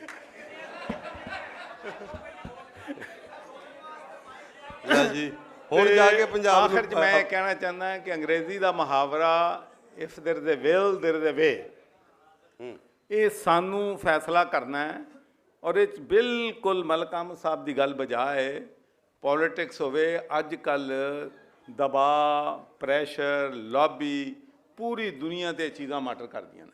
ਤੇ ਅਗਰ ਅਸੀਂ ਪੰਜਾਬੀ ਸੁੱਤੇ ਰਵਾਂਗੇ, ਸਾਲ 'ਚ ਇੱਕ ਕਾਨਫਰੰਸ ਕਰ ਲਈ ਤੇ ਉਦੋਂ ਬਾਅਦ ਅਸੀਂ ਖਾਮੋਸ਼, ਤੇ ਫਿਰ ਪੰਜਾਬੀ ਦਾ ਹੀ ਅਸਰ ਰਹੇਗਾ। ਤੇ ਜੇ ਅਸੀਂ ਸਿਵਲ ਸੁਸਾਇਟੀ ਹੈ, ਸਾਡੇ ਵਕਲਾ ਹੈ, ਸਾਡੀ ਪੋਲੀਟੀਸ਼ੀਅਨਸ ਹੈ, ਅਸੀਂ ਸਾਰੇ ਇੱਕ ਪ੍ਰੈਸ਼ਰ ਬਿਲਡ ਕਰੀਏ ਵੀ ਇਹ ਕਿੰਨਾ ਕੁ ਔਖਾ ਕੰਮ ਹੈ। ਕਿ ਪਹਿਲੀ ਤੋਂ ਰੱਖ ਕੇ ਇਹ ਗੱਲ ਮੈਂ ਐਗਰੀ ਕਰਦਾ ਕਿ ਜਿਸ ਤਰੀਕੇ ਨਾਲ 10ਵੀਂ ਤੱਕ ਹਰ ਚੀਜ਼ ਜਿਹੜੀ ਜ਼ਰੂਰੀ ਹੈ, ਉਸ ਤੋਂ ਬਾਅਦ ਆਪਸ਼ਨਲ ਹੋ ਜਾਏ, ਜਿਹਦੀ ਮਰਜ਼ੀ ਹੈ ਜਿਹੜੀ ਮਰਜ਼ੀ ਤਾਲੀਮ ਹਾਸਲ ਕਰਨਾ, ਲੇਕਿਨ ਪਹਿਲੀ ਤੋਂ ਲੱਗ ਕੇ 10ਵੀਂ ਤੱਕ। ਤੇ ਮੈਂ ਸਮਝਦਾ ਕਿ ਹਕੂਮਤ ਨੂੰ ਇਹ ਫੈਸਲਾ ਕਰਨਾ ਚਾਹੀਦਾ ਔਰ ਆਵਾਮ ਨੂੰ ਪ੍ਰੈਸ਼ਰ ਪਾਉਣਾ ਚਾਹੀਦਾ ਕਿ ਪੰਜਾਬੀ ਜਿਹੜੀ ਹੈਗੀ ਆ ਇਹ ਲਾਜ਼ਮੀ ਕਰਾਰ ਦਿੱਤੀ ਜਾਵੇ। ਇੱਕ ਗੱਲ ਬੜੀ ਅਹਿਮ ਜੇ, ਇਹ ਬਿਲਕੁਲ ਇਤਜ਼ਾਜ਼ ਸਾਹਿਬ ਨੇ ਵੀ ਕੀਤੀ ਹੈ, ਅਹਿਮਦ ਸਾਹਿਬ ਨੇ ਵੀ ਕੀਤੀ ਹੈ, ਕਿ ਜਦੋਂ ਚੀਜ਼ਾਂ ਫਿਰ ਹੁਣ ਸਾਸੀ ਲੋਕ ਤੇ ਇੰਗਲੈਂਡ ਜਾ ਕੇ ਵੀ ਪੰਜਾਬੀ ਦਾ ਝੰਡਾ ਚੱਕੀ ਰੱਖਿਆ, ਹਾਂਜੀ, ਤੇ ਉੱਥੇ ਵੀ ਪੰਜਾਬੀ ਕਾਨਫਰੰਸਾਂ ਕਰਾ ਛੱਡੀਆਂ, ਸਕਾਟਲੈਂਡ 'ਚ ਵੀ, ਗਲਾਸਗੋ 'ਚ ਵੀ। ਲੇਕਿਨ ਅਗਲੀ ਜਿਹੜੀ ਜਨਰੇਸ਼ਨ ਆਏਗੀ, ਅਗਰ ਤਾਲੀਮੀ ਨਿਸਾਬ 'ਚ ਸ਼ਾਮਲ ਨਾ ਹੋਇਆ ਤੇ ਫਿਰ ਪੰਜਾਬੀ ਜ਼ਬਾਨ ਨੂੰ ਦੁਬਾਰਾ ਰੀਕੈਪਚਰ ਕਰਨਾ ਬਹੁਤ ਮੁਸ਼ਕਲ ਹੋ ਜਾਏਗਾ। ਇਹ ਹੁਣ ਸਾਡੀ ਜਨਰੇਸ਼ਨ ਦਾ ਫਰਜ਼ ਹੈ ਕਿ ਅਸੀਂ ਇਹ ਅਚੀਵ ਕਰੀਏ ਕਿ ਅਸੀਂ ਪੰਜਾਬੀ ਨੂੰ ਆਪਣੇ ਨਿਸਾਬ ਦੇ ਵਿੱਚ ਸ਼ਾਮਲ ਕਰਨਾ ਹੈ ਔਰ ਫਿਰ ਸਾਰੇ ਜਣੇ ਇਕੱਠੇ ਹੋ ਕੇ ਕੰਪੇਨ ਕਰੀਏ। ਤੁਸੀਂ ਆਪਣੇ ਜਿੰਨੇ ਐਮਪੀਏ ਜਾ ਕਹੋ ਨਾ ਉਹਨਾਂ ਨੂੰ, ਭਾਈ ਜਾਨ ਉੱਥੇ ਕਰੋ ਬਿੱਲ ਪਾਸ ਔਰ ਕਰੋ ਪੰਜਾਬੀ। ਔਰ ਮੈਂ ਤੁਹਾਨੂੰ ਯਕੀਨ ਨਾਲ ਕਹਿੰਦਾ ਕਿ ਅਗਰ ਅਸੀਂ ਮੋਮੈਂਟਮ ਬਣਾ ਦਈਏ ਤੇ ਸਾਰੀਆਂ ਸਮੈਸੀ ਜਮਾਤਾਂ ਦੀ ਸਪੋਰਟ ਜਿਹੜੀ ਹੈ ਇਹ ਯੂਨਾਨੀਮਸਲੀ ਅਸੀਂ ਪੰਜਾਬ ਅਸੈਂਬਲੀ ਦੇ ਵਿੱਚ ਪਾਸ ਜਿਹੜਾ ਹੈਗਾ ਕਰਵਾ ਸਕਦੇ ਹਾਂ, ਕਿਉਂਕਿ ਕੰਟਰਾਵਰਸ਼ਲ ਇਸ਼ੂ ਨਹੀਂ ਹੈਗਾ। ਔਰ ਸਿਆਸਤਦਾਨ ਤੁਹਾਨੂੰ ਪਤਾ ਉਹੀ ਕੰਮ ਕਰਦੇ ਨੇ ਜਿੱਦਾਂ ਪਾਪੂਲਰ ਹੋਵੇ। ਔਰ ਇਹ ਜਦੋਂ ਇਹ ਸਮਝਣ ਲੱਗ ਪਿਆ ਸਿਆਸਤਦਾਨ ਕਿ ਇਹ ਪੰਜਾਬੀ ਜ਼ਬਾਨ ਨੂੰ ਨਾਫਜ਼ ਕਰਨਾ ਇਹ ਪਾਪੂਲਰ ਚੀਜ਼ ਹੈ, ਤੇ ਇਨਸ਼ਾਅੱਲਾ ਫਿਰ ਕੰਮ ਸਾਡਾ ਬਣ ਜਾਏਗਾ। ਆਖਰ ਤੇ ਮੈਂ ਚੌਧਰੀ ਇਤਜ਼ਾਜ਼ ਹਸਨ ਸਾਹਿਬ ਨੂੰ ਕਹਾਂਗਾ ਕਿ ਉਹ ਕਨਕਲੂਡਿੰਗ ਰਿਮਾਰਕਸ ਆਪਣੇ ਜਿਹੜੇ ਨੂੰ ਦੇਣ। ਮੈਂ ਤੇ ਦੇਖਿਆ ਜੀ ਕਿ ਬੜੇ ਅੱਛੇ ਦਿਹਾੜੇ ਗੁਜ਼ਰੇ ਨੇ, ਔਰ ਅਸੀਂ ਅੰਮ੍ਰਿਤਸਰ ਜਾਂਦੇ ਹੁੰਦੇ ਸਾਂ, ਦਿੱਲੀ, ਬਾਕੀ ਸ਼ਹਿਰ ਸਾਰੇ ਇੰਡੀਆ ਵਿੱਚ ਸਾਡੇ ਐਸੇ ਮਾਇਦੇ ਹੋਏ ਸਨ ਕਿ ਵੀਜ਼ਾ ਫ੍ਰੀ ਵਰਚੁਅਲੀ ਹੁੰਦਾ ਸੀ। ਤੇ ਮੈਂ, ਮੇਰੀ ਬੀਵੀ, ਬੱਚੇ, ਅਸੀਂ ਕਈ ਵਾਰੀ 2-3 ਦਿਨ ਦੀ ਛੁੱਟੀ ਹੁੰਦੀ ਸੀ ਤੇ ਦਿੱਲੀ ਟੁਰ ਜਾਈਦਾ ਸੀ ਜਾਂ ਅੰਮ੍ਰਿਤਸਰ ਚਲੀ ਜਾਈਦਾ ਸੀ। ਗੋਗੀ ਸਿੰਘ ਕੋਲ ਉਹਦੇ ਹੋਟਲ ਵਿੱਚ ਜਾ ਕੇ 2-3 ਦਿਨ ਗੁਜ਼ਾਰ ਕੇ ਆ ਗਏ। ਥੋੜ੍ਹਾ ਜਿਹਾ ਇਹ ਮੈਂ ਸਿਆਸਤ ਨਹੀਂ ਕਰਨਾ ਚਾਹੁੰਦਾ, ਪਰ ਜ਼ਰਾ ਜ਼ਹਿਨ ਮੋਦੀ ਸਾਹਿਬ ਨੇ ਜ਼ਰਾ ਜ਼ਿਆਦਾ ਹੀ ਡਾਢਾ ਅਸੂਲ ਨੱਪ ਲਿਆ, ਇੰਨਾ ਡਾਢਾ ਰੱਖਿਆ ਉਹਨਾਂ ਨੇ, ਇੰਨਾ ਬੇਲਚਕ ਰਵੱਈਆ, ਤੇ ਫਿਰ ਬੜਾ ਕੁਛ ਮੁਸ਼ਕਿਲ ਹੋ ਜਾਏਗਾ। ਤੇ ਇਹ ਮਿਲ ਕੇ ਅਸੀਂ ਤਹਿਰੀਕ ਚਲਾਈਏ ਉਹ ਵੀ ਬੜੀ ਮੁਸ਼ਕਿਲ ਹੋ ਜਾਏਗੀ। ਮਿਲਣਾ ਜੁਲਣਾ ਹੀ, ਗੱਲਬਾਤ ਕਰਨਾ ਹੀ ਜ਼ਿਆਦਾ ਮੁਸ਼ਕਿਲ ਹੋ ਜਾਏਗਾ। ਸੋ ਦੁਆ ਕਰੀਏ ਕਿ ਦੋਵੇਂ ਪਾਸੇ ਦੀਆਂ ਹਕੂਮਤਾਂ ਇਹ ਐਸੀਆਂ ਰਹਿਣ ਜਿਹੜੀਆਂ ਕਿ ਆਪਸ ਵਿੱਚ ਪਿਆਰ ਮੁਹੱਬਤ ਕਰਨਾ ਜਾਣਦੀਆਂ ਹੋਣ। ਔਰ ਇਹਦੇ 'ਚ ਮੈਂ ਕ੍ਰੈਡਿਟ ਦਿਆਂਗਾ ਸਾਡੇ ਪਾਸੇ ਮੀਆਂ ਮੁਹੰਮਦ ਨਵਾਜ਼ ਸ਼ਰੀਫ ਨੂੰ ਕਿ ਜਿਹੜੇ ਜਿਨ੍ਹਾਂ ਦੀ ਹਕੂਮਤ ਤੇ ਹੈ ਪਰ ਉਹ ਪ੍ਰਾਈਮ ਮਿਨਿਸਟਰ ਨਹੀਂ, ਜਿਨ੍ਹਾਂ ਨੇ ਜਨਾਬ ਵਾਜਪਾਈ ਸਾਹਿਬ ਨੂੰ ਇੱਥੇ ਬੁਲਾਇਆ ਸੀ ਤੇ ਇੱਥੇ ਹੋਸਟ ਕੀਤਾ ਸੀ। ਇਹ ਵੱਖਰੀ ਗੱਲ ਹੈ ਕਿ ਉਸ ਦਿਨ ਸਾਡਾ ਇੱਕ ਜਰਨੈਲ ਉਹ ਪਹਾੜੀ ਤੇ ਚੜ੍ਹ ਗਿਆ ਸੀ, ਕਾਰਗਿਲ ਦੀ ਪਹਾੜੀ ਤੇ, ਜਦੋਂ ਦੋਵੇਂ ਪ੍ਰਾਈਮ ਮਿਨਿਸਟਰ ਇੱਕ ਦੂਜੇ ਨਾਲ ਜੱਫੀਆਂ ਪਾਏ ਬੈਠੇ ਸਨ। ਐਸੇ ਮੂਮੈਂਟਸ ਅਸਾਂ ਬੜੇ ਮਿਸ ਕੀਤੇ ਨੇ। ਬਸ ਇਹ ਆਖੋ ਕਿ ਰੱਬ ਦੁਬਾਰਾ ਐਸੇ अपॉर्चुनिटीज़ अगर देवे तो उन्होंने तो असी पूरा फायदा उठा सकें। बहुत शुक्रिया। लो जी, मैं सारे अपने जिहड़े हाल च अहबाब ने, भैणां भरा ने, उन्होंने सब का शुक्रिया अदा करना। मैं मलिक अहमद खान साहब का बहुत दिली तौर पर शुक्रगुजार हाँ, चौधरी इतजाज़ हसन साहब का और चौधरी सरवर साहब का। ये नाल ही अकमल शहजाद घूमण नूं इजाजत दिओ। मैं मलिक अपना अहमद रज़ा वट्टू साहब तो उन्होंने सारे जिहड़े साथी ने, ऑर्गेनाइजर ने आलमी पंजाबी कॉन्फ्रेंस के, उन्होंने मुबारकबाद देना कि उन्होंने मेला सजा लिया है। ते असी सारे हुण मिल के कहांगे रब राखा। तुसीं सारे कहना है रब राखा। इन्हां वल्लों साडा जे चलना है जी जी, नहीं मेरे वालों जी रब राखा।